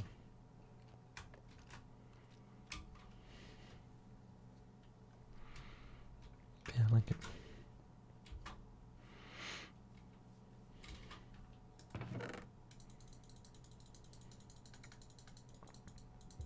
Of course, I do have to like drop in. Since we're talking about Sergio Leone westerns, like tangentially, I'd have to drop in my favourite Sergio Leone western, which is Once Upon a Time in the West. Let's drop that in. Brilliant film. If you get a chance to watch it, fantastic film, so good.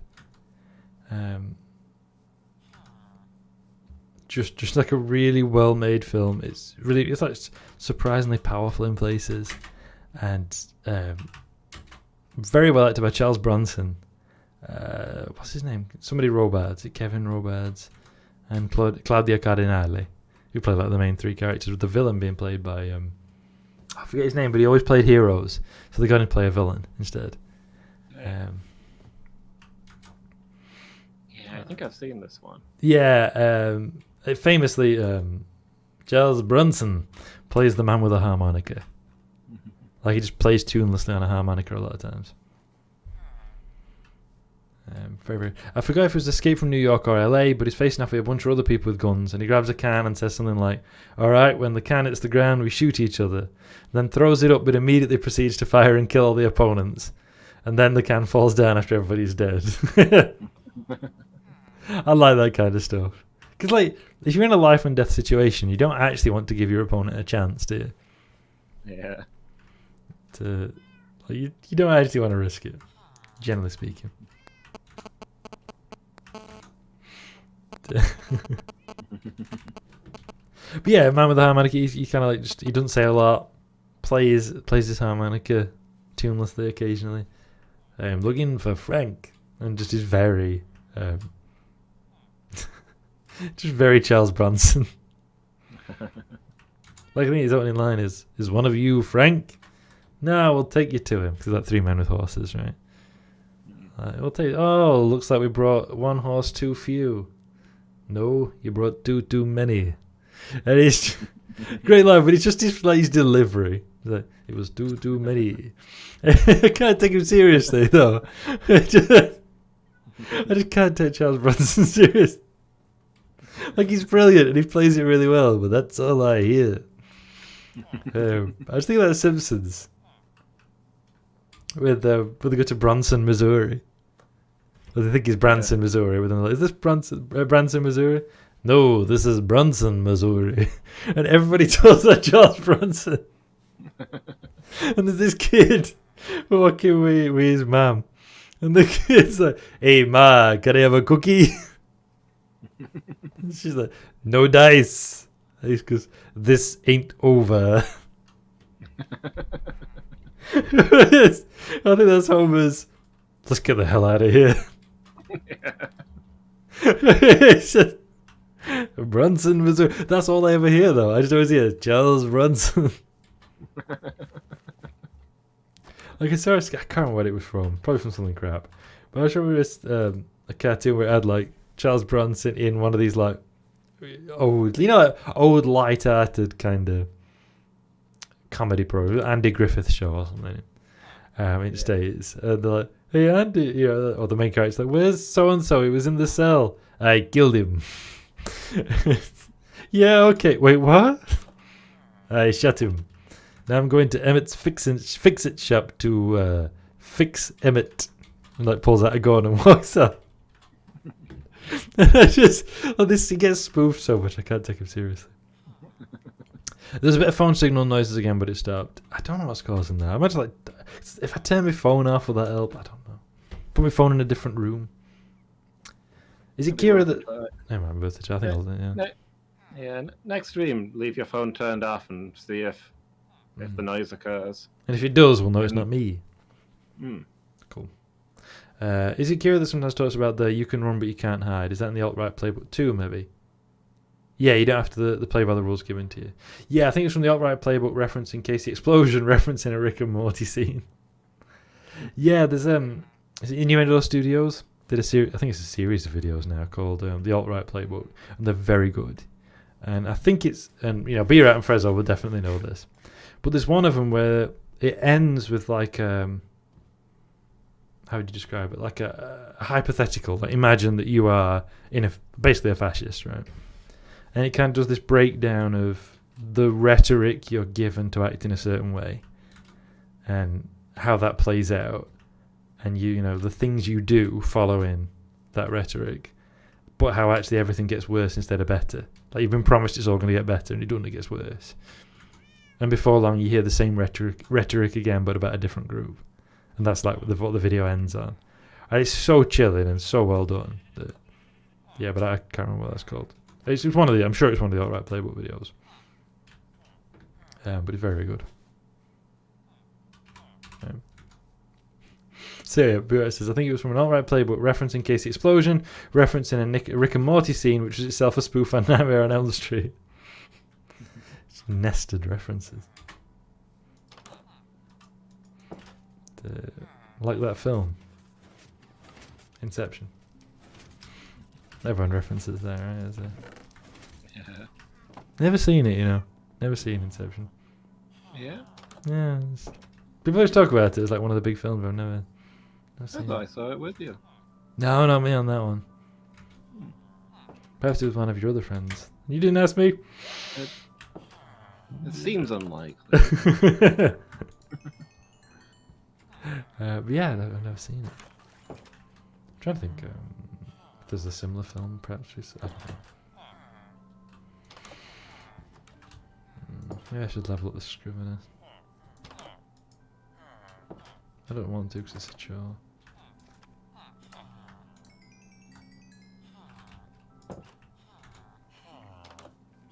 Yeah, and a point that either Renegade Innuendo Studios or Renegade Cut brought up, they aren't even really looking to win their silly debates or whatever. They're looking to see if you submit to their framework and essentially accept their premise and conclusion as plausible.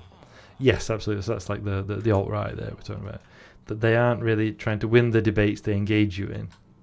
They're looking to see if you submit to their framework and essentially accept their premise and conclusion as plausible. Yeah, absolutely. It's like we've talked about before with that. Yeah, I know he's turned a bit transphobe, so I don't like to like quote him much. But like Zizek, right? When he talks about how you don't debate Nazis because you kind of accepting their premise when you do. Like even if you're disagreeing with it, you're like accepting the grounds that it is worthy of debate and that you're contradicting them on the specific thing they've said rather than you're a Nazi. Yeah. Which I know we've talked about before, and I think he's actually a good point. I was also, it's kind of like, maybe it's a little bit of spoilers for I'm a Virgo that we were talking about earlier. But I was I would say, that's exactly what B-Rat's about to say. There was a Zizek bit, I think, in I'm a Virgo, and it really took me out of the whole show for a second. It jump scared me somewhat fierce. Right, they're watching a cartoon so I'm a Virgo is very good, by the way. It's sort of a absurdist, like magical realism kind of program. But very good, and like really like overtly like proper like left-wing stuff, in a way, not just like the normal like done for telly kind of left-wing. Yeah. And some great discussions about the nature of capitalism, which is fun. Anyway, there's a bit where they're watching a cartoon, and this cartoon character is just like a Zizek, just like he's like one of Zizek's like lectures or whatever, and it probably like jump scared me. I was like, what? Because you just don't expect, a Slovenian philosopher to be quoted at like Get that. It was good, but I was like, what? And she said jump scare. That's what it felt like. All they were missing was that he does all the time. The sort of, I think it's like a tick, this exaggerated sniff. I was disappointed when he came out. It was like really transphobic because, thank you, Frezzo, for the reminder. Because he kind of reminds me of my dad. Like he's one of those left wingers who's just like contrarian and like really miserable about everything. Because they're like mad that the things that showed promise for like communist future or whatever never played out. So therefore they're like really embittered and fed up. And that's my dad. It really reminds me of my dad. Yeah. So I was very disappointed when he came out transphobic. Yeah. Because I remember us discussing that before, like yonks ago, didn't we, Loomis, about Zizek's comments on gender, and you joked that it was like, almost like he was being too trans about it, because he was like, people shouldn't try and change their genders because gender shouldn't exist or something. Yeah. You're like, oh yeah, well, yeah, sure. But then no, it's just like he's clear. I've got to do a content warning for Zizek now. What a world! Yeah, like because he's got good points and things he says that are worth like talking about. And you have to be like, oh, by the way, the person I'm about to quote is a transphobe, so don't Yeah. But here's like a good thing that he said that's like a valuable thing to talk about. And I always think of that quote about not debating Nazis because he summed it up so perfectly. Like he'd like spot on got about why it's wrong to do and how it's an error we fall into. But like, yeah, transphobe. It's so common as well. It makes me so mad.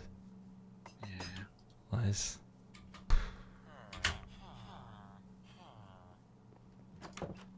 Ah. So the villager shut the door in my face, but I'd still right-clicked him through the door somehow. So I was like, ha! Actually, I will buy some. I'm going to buy some bookshelves off this villager to level them up a little bit. Okay, that didn't level them up at all, but it did. It did use all my gems. All my emeralds. I also like that Birat puts the proper like diacritics over the letters for the Z in Zizek. Yeah. Which I mean, obviously, but like, I like that, and I never do it because I don't actually know how to do it on my keyboard. Like, I know I can, because you do it with those alt what's-its and things. Because they're on my keyboard easy, yeah. You've got them to hand, don't you? Whereas I'd have to like. I guess. Yeah, it's very fiddly to do anything other than a basic accent on my keyboard. And Frezzo's showing off by doing them and all. I think it's setting up Compose Key was one of the best things I ever did. Oh, very nice. I don't really know what that is. Like at work, I've literally been called a computer wizard and things like that. But I actually know relatively little about computers and how to get them to work.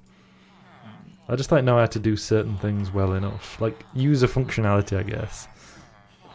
That is far beyond most of my colleagues. So it seems like I'm some real computer expert. And I'm very much not. I think a lot of using computers, a lot of that seeing as a computer whiz kind of stuff, I think it comes down to having good basics. Yeah. Because somebody like us, even if you're using a program you're not familiar with, you can glance at it and see where the key features are. You know where the important buttons will typically be placed, that kind of thing. Yeah. You know where to look for like view options to resize the page or whatever, because that's similar across lots of stuff. So you don't have to waste the mental energy on figuring those things out. You can start looking for the thing that you need. Yeah. And people who don't have that familiarity with the basics, they don't have that luxury. A lot of their brain is taken up with the unimportant parts of the program because they don't have that grasp. Yeah, that's very true.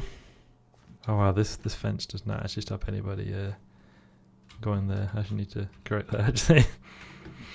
But yeah, absolutely. I think that's a really good point. So yeah, we can just be like, oh yeah, I think this is how this works or whatever. Yeah. Whereas they're like, wow, how did you even know? We can go in and fiddle with the buttons to see what happens, whereas they wouldn't know what buttons to fiddle with. Yeah, that's true. That's a good point. So you come across as a computer genius. Yeah, it seems like you know how to use this program, when actually you don't. You just know where to find the things that let you figure out how to use the program. Yeah, and like how much is just like Googling it. Oh, just basic stuff, isn't it? Yeah. The amount of people in my work that should know how to use basic Excel functions better, like VLOOKUPs, etc., and just don't know about it, will never Google anything about it. Yeah. Because the amount of times I get that like, wow, how did you do that thing? I was like, I just kind of like guessed it. Like it just seemed legit, so I did it. And my friend phrased it as having an immense amount of computer bullshit knowledge. Yeah. Like knowing about the nonsense that is done in most computer programs. There's a period in my life when I regularly had to write English, Danish, Swedish, Spanish, and Lithuanian. And yeah, there's no keyboard layout for that mix. So I switched to using Compose Key, and in turn to using US keyboards, which just generally have given me a lot more flexibility with typing out things. So that's good, Frezzo. That's very handy. I used to learn how to do like the Alt commands, or whatever you call them, for when I was doing French at A-level.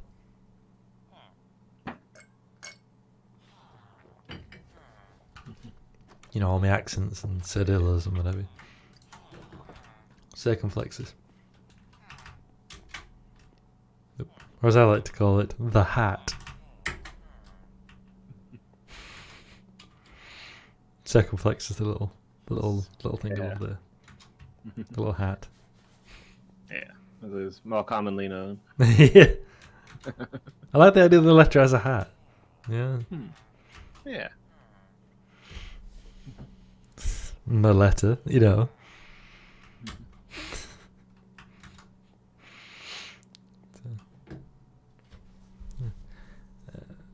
I have a couple of layouts that I switch between on Shift plus Alt or something. Yeah. On my tablet, I've got Cyrillic or Russian Cyrillic and British English as my two keyboard layouts. Even though I haven't actually done anything with Russian for a while, but that's what I've got it laid out as. I know that some people memorize a bunch of numpad Unicode codes. That's what I used to do. But I find it way easier / more intuitive to remember to compose key plus V plus Z to make Z with the diacritics. Kind of like the Z with a hat. There you go. But yeah, I used to know all the like I said, the Unicode numpad codes to do that, all the different vowels with the accents. Really useful to do, but yeah, I've long since forgotten them all. And how to get French quotation marks. I can't remember how to do that, but you used to have to do it a lot. Because, like, we use quotation marks in English, right? But in French, they don't use them. You know, if I put it in chat, like that's our quotation marks, right? And they don't use them in French. They're two little arrows. Almost like like less than and greater than, right? But they're like paired, and they're not, Yeah, that's it. Frezzo's doing it. Thank you, Frezzo.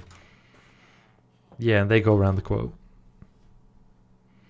I was gonna have to type out greater, like less than twice, which is not actually quite accurate. But yeah, that's it. And so I just have to know how to do them.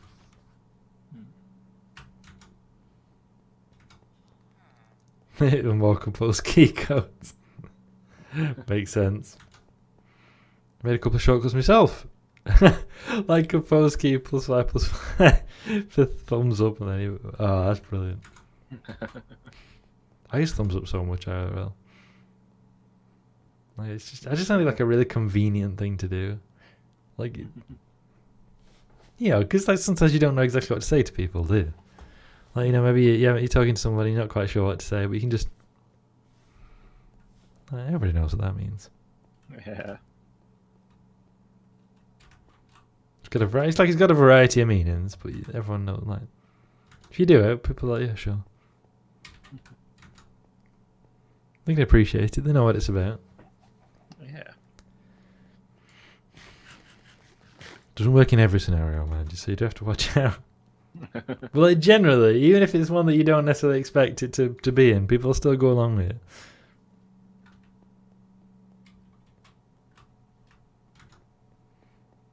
Yeah, so do it with my granddad a lot because it's a gesture that he still recognizes. Yeah. Yeah, I mean, that's like a big thing for a northern, like, working class man of his age, right? Yeah. And the Godfather does a lot of thumbs ups as well. I wonder if it's. I mean, I don't know what your granddad used to do work wise, but did he ever work in that pit? Not that I know of. He mostly did like maintenance work. Yeah. Well, he wasn't actually born around here. Yeah. He's moved up here later. He's No, it's okay. He's not a southerner. Oh. He was Welsh. Oh, that's fine. Yeah, that's fine. Yeah, Whew. I thought you were going to say a southerner for us. What he did for a living, mostly it was he did maintenance work on like vehicles and things, usually on like big construction sites, maintaining the cranes and that kind of thing. Yeah. So he went all over the country doing that. I think that's still a scenario, because I think it's like, same for my Godfather being down pit, but that's still like a noisy environment or like a distance where you might. Oh yeah, absolutely. Yeah. If you're at the top of the crane, trying to talk to somebody down below. Yeah, so it makes sense that you kind of. Yeah. Whereas like in a pit, it's just like noisy rather than distance. Like noisy and horrible. So you've actually got very short range to be apart from each other, haven't you? I've been meaning to look into contributing a few of my local additions to the upstream default lists if they want them. Just never got around to it yet and went out several years later. Yeah, everything's like several years later with me and all. I'll get around to it one day. Now, real question, how high do we need the roof on this transit tube to be?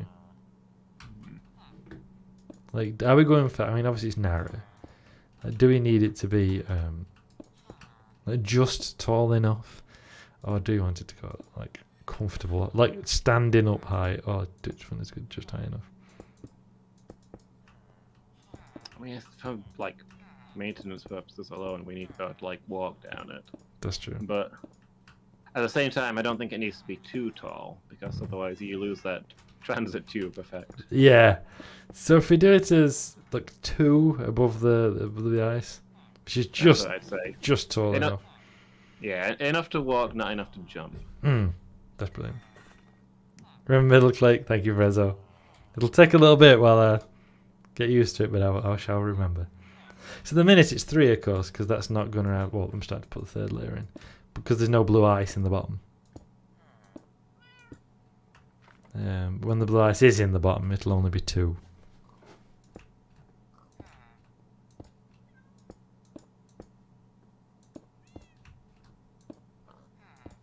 But yeah, that suits kind of what I was thinking, so that's excellent.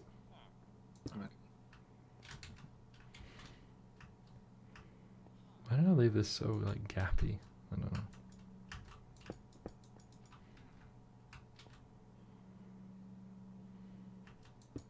Something like that. Yeah, there we go. Okay, yeah, okay. I need to try and remember that one. That's very handy.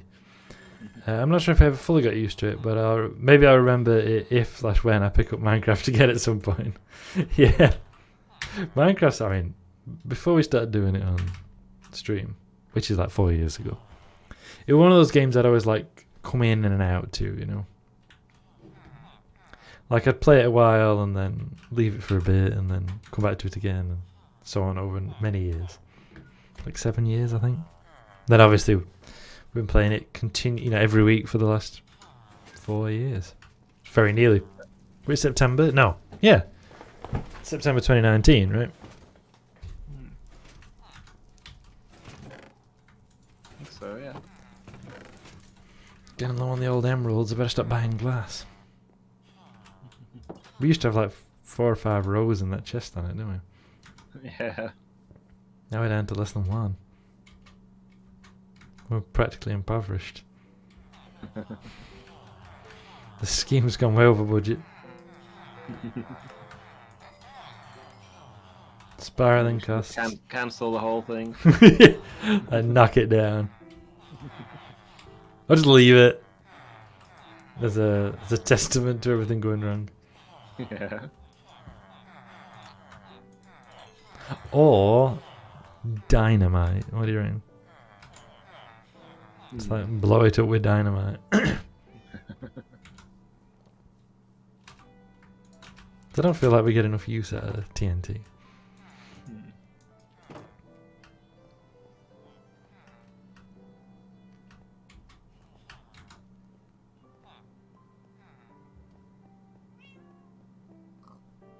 I can get up here. Excellent. I might get back into Minecraft after I'm done with the Sea of Thieves Tall Tale quest. Either that or start playing Valheim. Ooh. That's a game I've heard the name of, but never played. I feel like planting dynamite in glass tubes around town and then detonating it can only have positive effects on the community. Yeah, absolutely. Like, I don't see how it could have a negative effect, is what I'm thinking.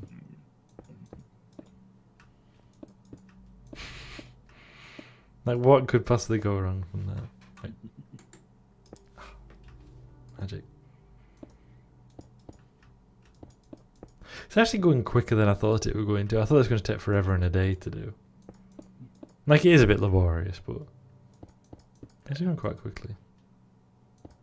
I mean, start Valheim. I don't actually know much about Valheim. I only that, like, for a while, it seemed like everyone was talking about it. Everyone's talking about Baldur's Gate 3 at a minute, aren't they? Yeah. I was saying earlier in the Kira Chats Discord, I don't know if I could get on board with it. In that, my approach, I think, to like role-playing type games might not work.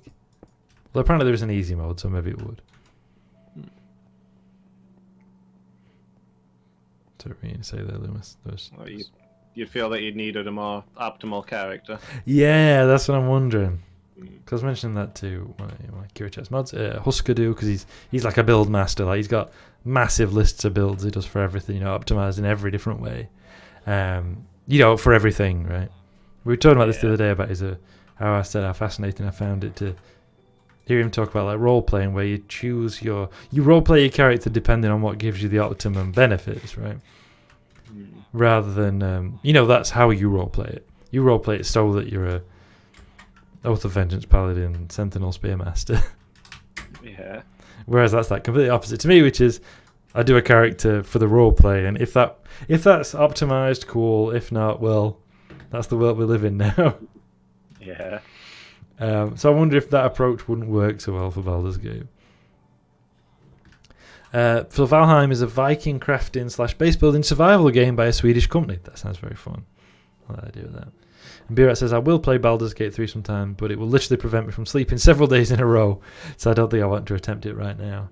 Yeah, that's fair. I also hear that is it Acts 2 and 3 are a lot buggier than an Act 1, so let's see if they kind of fix that a little bit. Yeah. So we're going to say about perhaps min-maxing in Baldur's Gate. And how I'm terrible at it because I don't like it.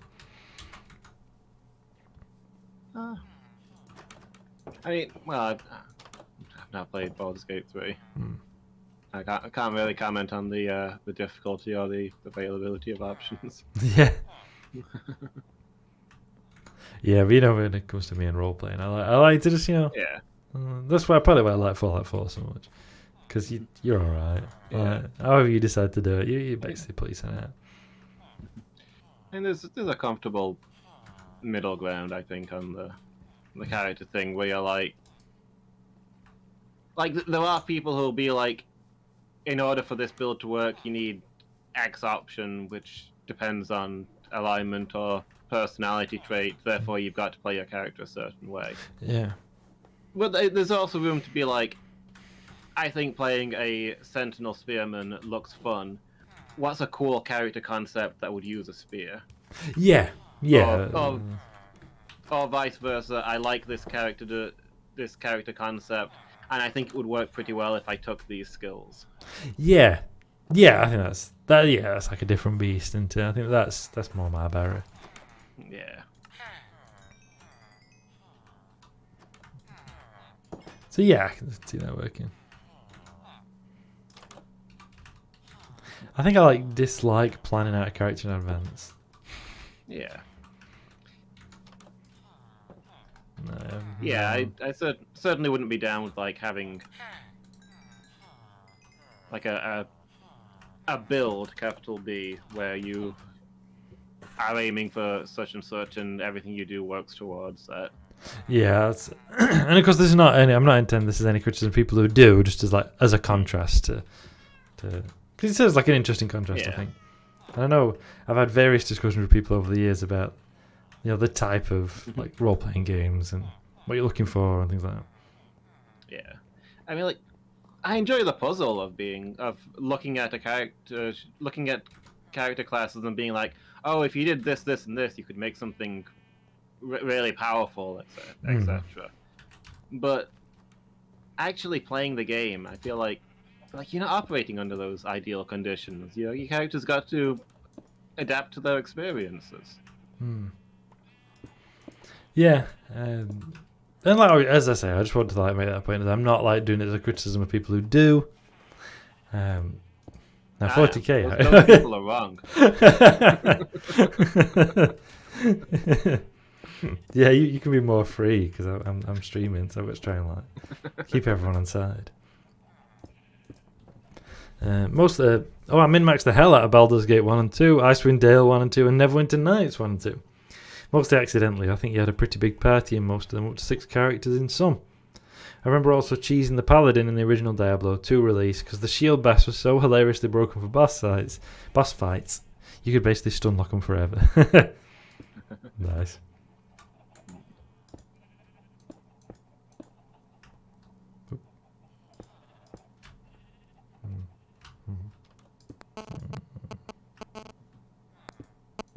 Yeah, like one thing I see a lot of these builds, and I'm like, are you gonna get access to these things in practice? Like when it hinges on getting very specific magic items. Yeah. And it's like, do you even know that these magic items exist in this setting? Do you know that anybody has made one? Let alone that you're going to encounter one in your adventures. More mobile signal interference. Thank you, Frezzo. How's it gone? Is it still here? What's causing it? Who are you? Where are we? And you can't hear it over like your thing, can you, Lewis? Like it's not coming up over. I heard that one. Yeah. You heard that one, yeah. Okay. Yeah. Okay. Interesting. Yeah. I see a lot of like discussion posts on the kind of forums where they talk about these builds, where like if you think that the gem's not going to give you the items you need for your build, you're working with a hostile GM and should adapt appropriately.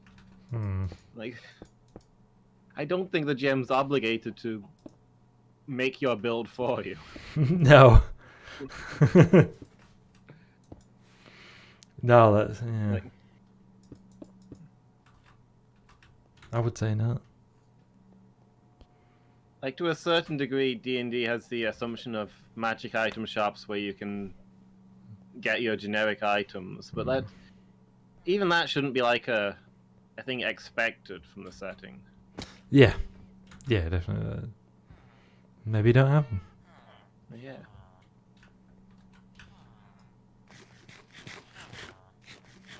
And yeah, like what if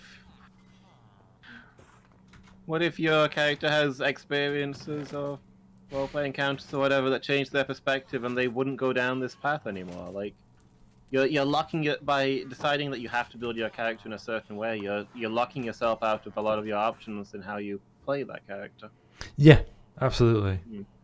For me, I like that kind of like organic experience. Yeah. That like things change and develop and they happen in ways your character didn't expect.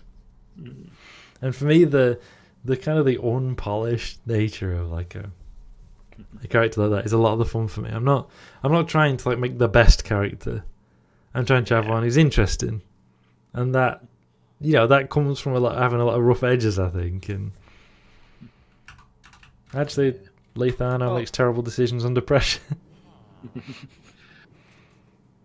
All that said, I suppose I'll make the counter argument that D&D is a rules heavy and combat heavy system, and therefore has mostly players who want a rules heavy and combat heavy system, and therefore caters to players who want a rules heavy and combat heavy system.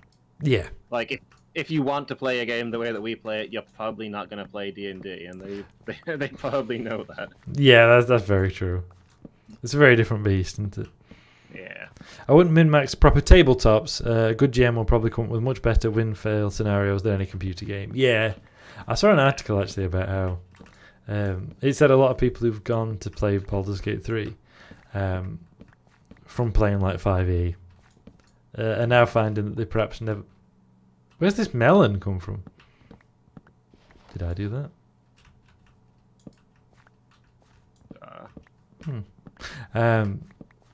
We're never actually playing 5e under the conditions they thought they were, because it's 5e, right? Baldur's Gate 3.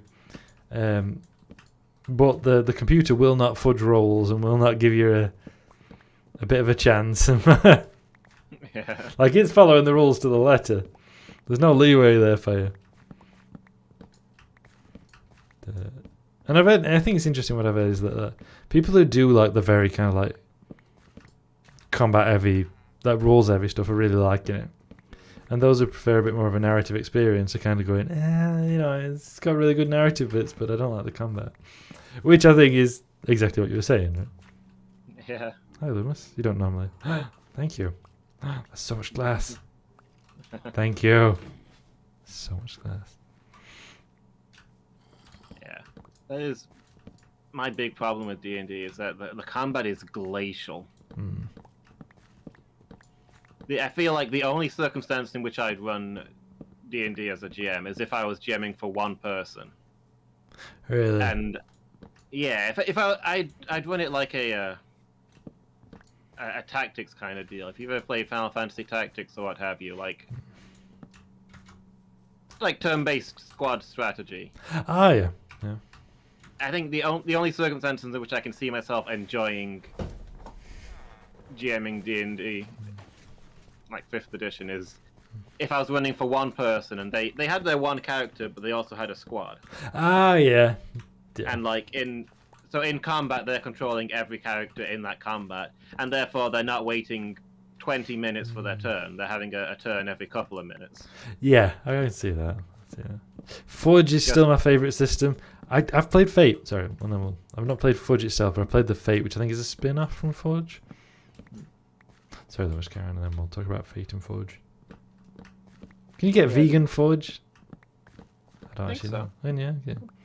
I'm pretty sure I've had vegan fudge. It's not very common. No, I thought you were going to say not very nice then.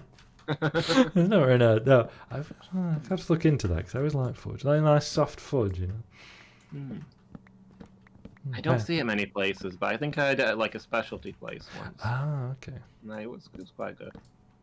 If I ever have both time in a decent kitchen, I'll have to start making a lot more stuff, won't I? Decent kitchen. It's got a lot of space, but not a lot of unit space. And the oven's not good. It's pretty crap, honestly. Like, it serves, but it's not, for baking and such. It's, yeah. Anyway, sorry, you were talking about tactics. Yeah, I mean, just that way the player's not waiting as long. They're not losing track of what they're doing because it's been so long since they had a turn.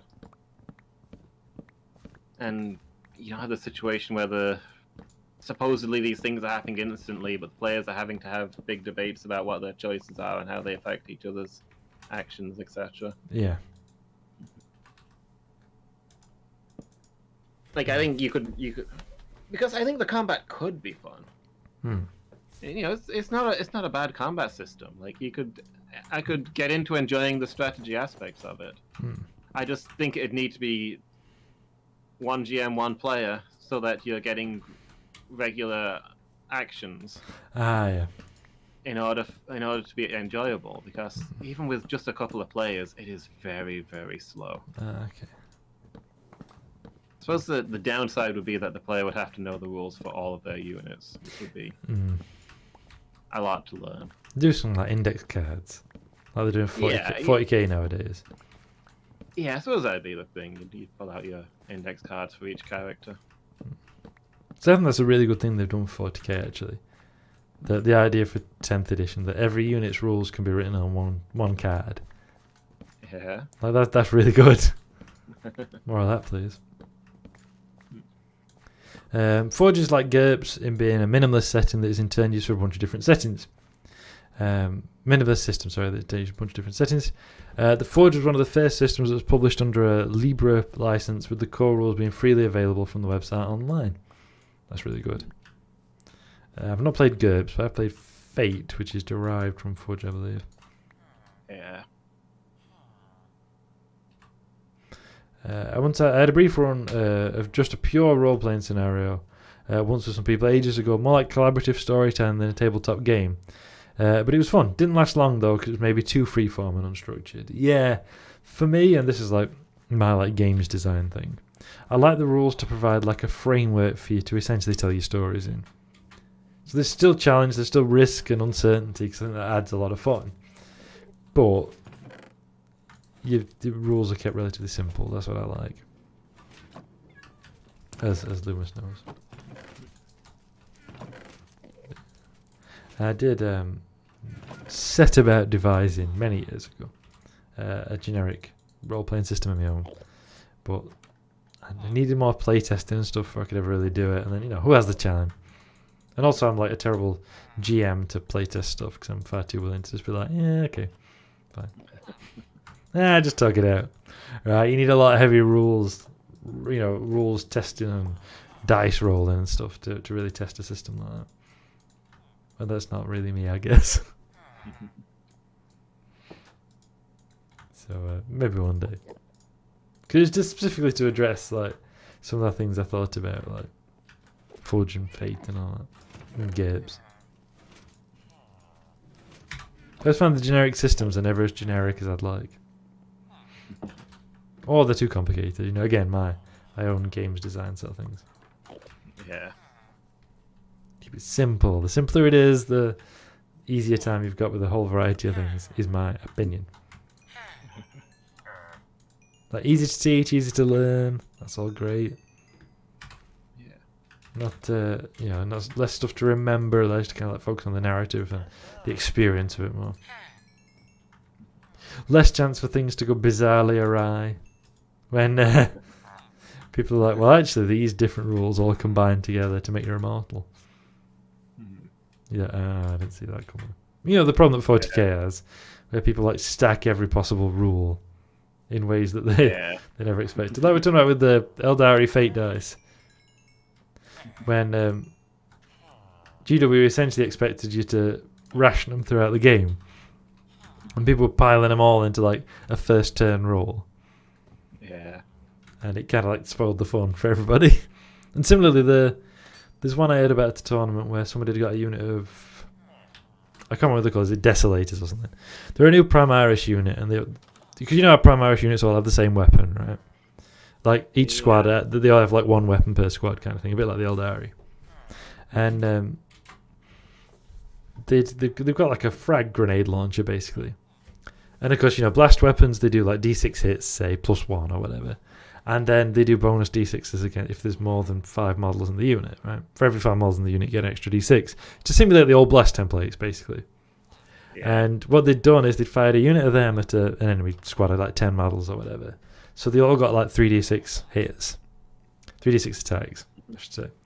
And they combined that with the Oath of Moment, which is like the Space Marine faction special rule, which allows you to reroll hits against one enemy that turn or whatever.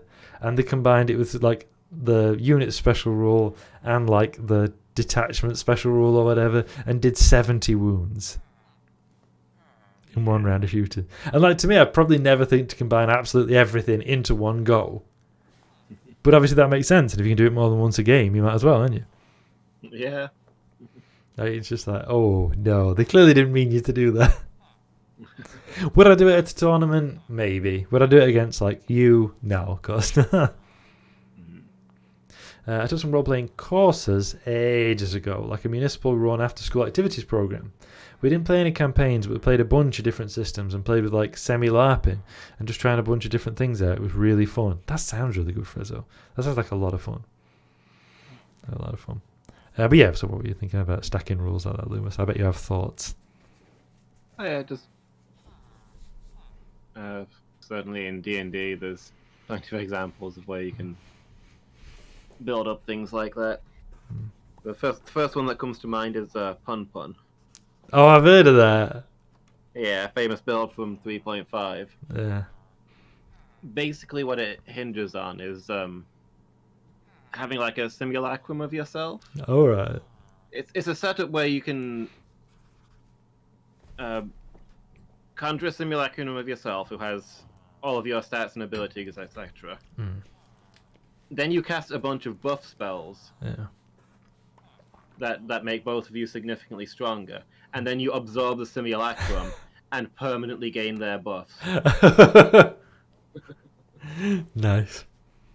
And then you cast the simulacrum again with your new higher stats. And then you put buff spells on top of them, and then you absorb the simulacrum and permanently gain their stats. And you can just chain it to infinite strength. Nice. That's your items enchanted with bonus alchemy to make a potion of bonus enchantment, isn't it? In Skyrim, where you can just dance it back into pretty much powers. the exact same concept. Yeah. I mean, I did it in Skyrim just to see what you could do, but it were a chore, really. Wait a minute, I don't know. Villagers got a job. Get a job. Like they get free bedding, they get free food, and there they are, not even bothering to work for it. Outrageous. But yeah, the one I referenced is I heard explained is like in 5e, you take a paladin with Oath of Vengeance and Sentinel. I don't know what that is. Some kind of move you can do, like Polearm Master, and you have a glaive, and it basically means you can push back anyone you hit to like the edge of the what X distance, which is in range for you, but usually not in range for them. So you can literally just like poke everybody back, so and just kill them at your leisure. Yeah. Because every time they move forward to attack you, because I think you get like a free hit kind of thing, like an attack of opportunity or whatever. I don't know. Yeah. I think there's actually two different polearm abilities that you can get for different styles of polearms. But a halberd can get both. Okay. Which is where the problems begin. So one of the special abilities means that. So yeah, you get attacks of opportunities. Normally that's when somebody leaves your threatened area, which for a spear is 2 squares away from you. Yeah. That represents them sort of disengaging from combat, turning and running. If they don't spend an action to defend themselves while leaving your combat area, then you get a free attack. But one of the spear abilities is that you also get a free attack when somebody enters your threatened area. Yeah. And the other spear ability that, as I say, only stacks when you're using a halberd, is if you get an attack of opportunity on somebody, you can also stop their movement. Okay. Yeah, that's it. So what happens here is that somebody steps within 2 squares of you, 10 feet. So they're in range of your spear, but you're not in range of... Unless they've also got a spear, you're not in range of their weapon. Most weapons only have a 1 square range. Yeah. So they step to 2 squares away from you. You now get a free hit on them. That stops their movement. They can't get into range of you. There you go. And then next turn you step back, and they've got to re-enter your range and give you another free hit. Which, I mean, is not actually historically inaccurate for use of spears. Yeah. Certainly spears as like individual combat weapons, right? That's entirely a thing, that you poke people away. And you don't let them get close. It's something you don't really see in like films or games and stuff usually, or teleseries or whatever, is that actually you just keep people back with a spear. Because most people don't want to get poked with a spear. Yeah. Like they're not going to like run onto it. So you just keep them back. You prod them away. And if they try and close in with you, you make sure they don't. Keep them back. Pretty much everybody who uses a spear in like films and telly and stuff will like advance into the enemy. Yeah. Or will like start using the spear like a quarterstaff or something. Like, no, you just keep the point leveled at them and poke them. Yeah. Just like, nope, back, nope. It's what they're really good to. I'm not super familiar with the Paladin class, but I think the Oath of Vengeance, like you declare a sworn target who's your personal opponent on the battlefield, and I think you get like a bunch of extra opportunity attacks and accuracy bonuses to that. That makes sense. So once you've stacked that on top of the other things, your chosen target just cannot engage you. Got you. Yeah, that's like declaring your oath of moment in as a Space Marine, right? Yeah. That's a concept from Horus Heresy, by the way. Not as a special rule, but as a concept. The oath of moment. It's basically the in-universe explanation where purity seals originally came from. That like if you were about to engage a particularly vicious battle, that a group of Space Marines would like swear oaths together that they were going to like, fight side by side and defeat their enemy and all like this. And that was symbolised by writing the oath on a bit of parchment and using a wax seal to stick it to their armour. That over time developed those religious significances we see in 40k. When, of course, this is when the Imperium was state atheism. But like Reddit state atheism. It's r/atheism as a like political decision. Yeah. I literally did that alchemy thing, but in Two Worlds RPG-ish game from 2007. But I think they eventually patched it out. It completely broke the game, and no enemy could even touch me because I went from a few HP to millions or something absurd. It's like Forks, the companion in Fallout 3. When they introduced the Broken Steel DLC, I think it introduced a new kind of super mutant enemy who's like a proper bullet sponge. They've got an absurd amount of health. Like, it really is like vast amount of health. But Forks levels with you, right? Like your companions do to a degree. So if you're like a decent level or whatever, he gets that level of super mutant health. Because he's a super mutant, so it still classes him as like getting he's got the options. So that means like you don't even see his health bar go down. That's how much health he's got. Just let him laser gatling everything. You don't even worry about it. Like, they're not going to hurt him. And you can just... Because, my characters are almost always, like, talkers. Which, in Fallout 4, is good and works really, really well, right? In 3, it's less than ideal. And in New Vegas, works brilliantly out of combat, but you will get fracked over. All the time. Unless you're very good. That's why a lot of people like Boone as a companion. Who's got a sniper rifle. I can't stand the man. But a lot of people like Boone as a companion because he can shoot enemies from miles away in New Vegas. So. Or you just get Fox, who's at least like mildly amusing and can't die, basically. Yeah. Then just don't worry about combat ever again. Get a Fox. Past midnight here, so I'm going to bed. Thanks for the stream. Yeah, we'll be wrapping up here, I think, B-Rat. I've streamed a bit longer because I'm not at work tomorrow, so I don't have to worry about it. But I think we'll finish up there. But yeah, thank you for hanging out, B-Rat. It's been nice chatting to you. And I think, yeah. Oh, I freed the chicken from the ladder accidentally. That's the thing that's happened. Yeah, it's been good chatting. Yeah. Have a good night, B-Rat. So yeah, let's finish up. Unless you got any final thoughts you want to share, Lewis? No, I think we got through everything. Yeah, good. So yeah, I should be back on Sunday at around 1800 BST for painting. We're going to be painting the Baal Predator. That's what we're still working on. And we'll be back a week today, shouldn't we? It's at around 2000 BST for more Minecraft. Mm-hmm. So that'll be fun. Yeah. So I'll let you say your final goodbyes, and then I'll do my ending spiel. Yeah, it's been good. Thank you for having me here.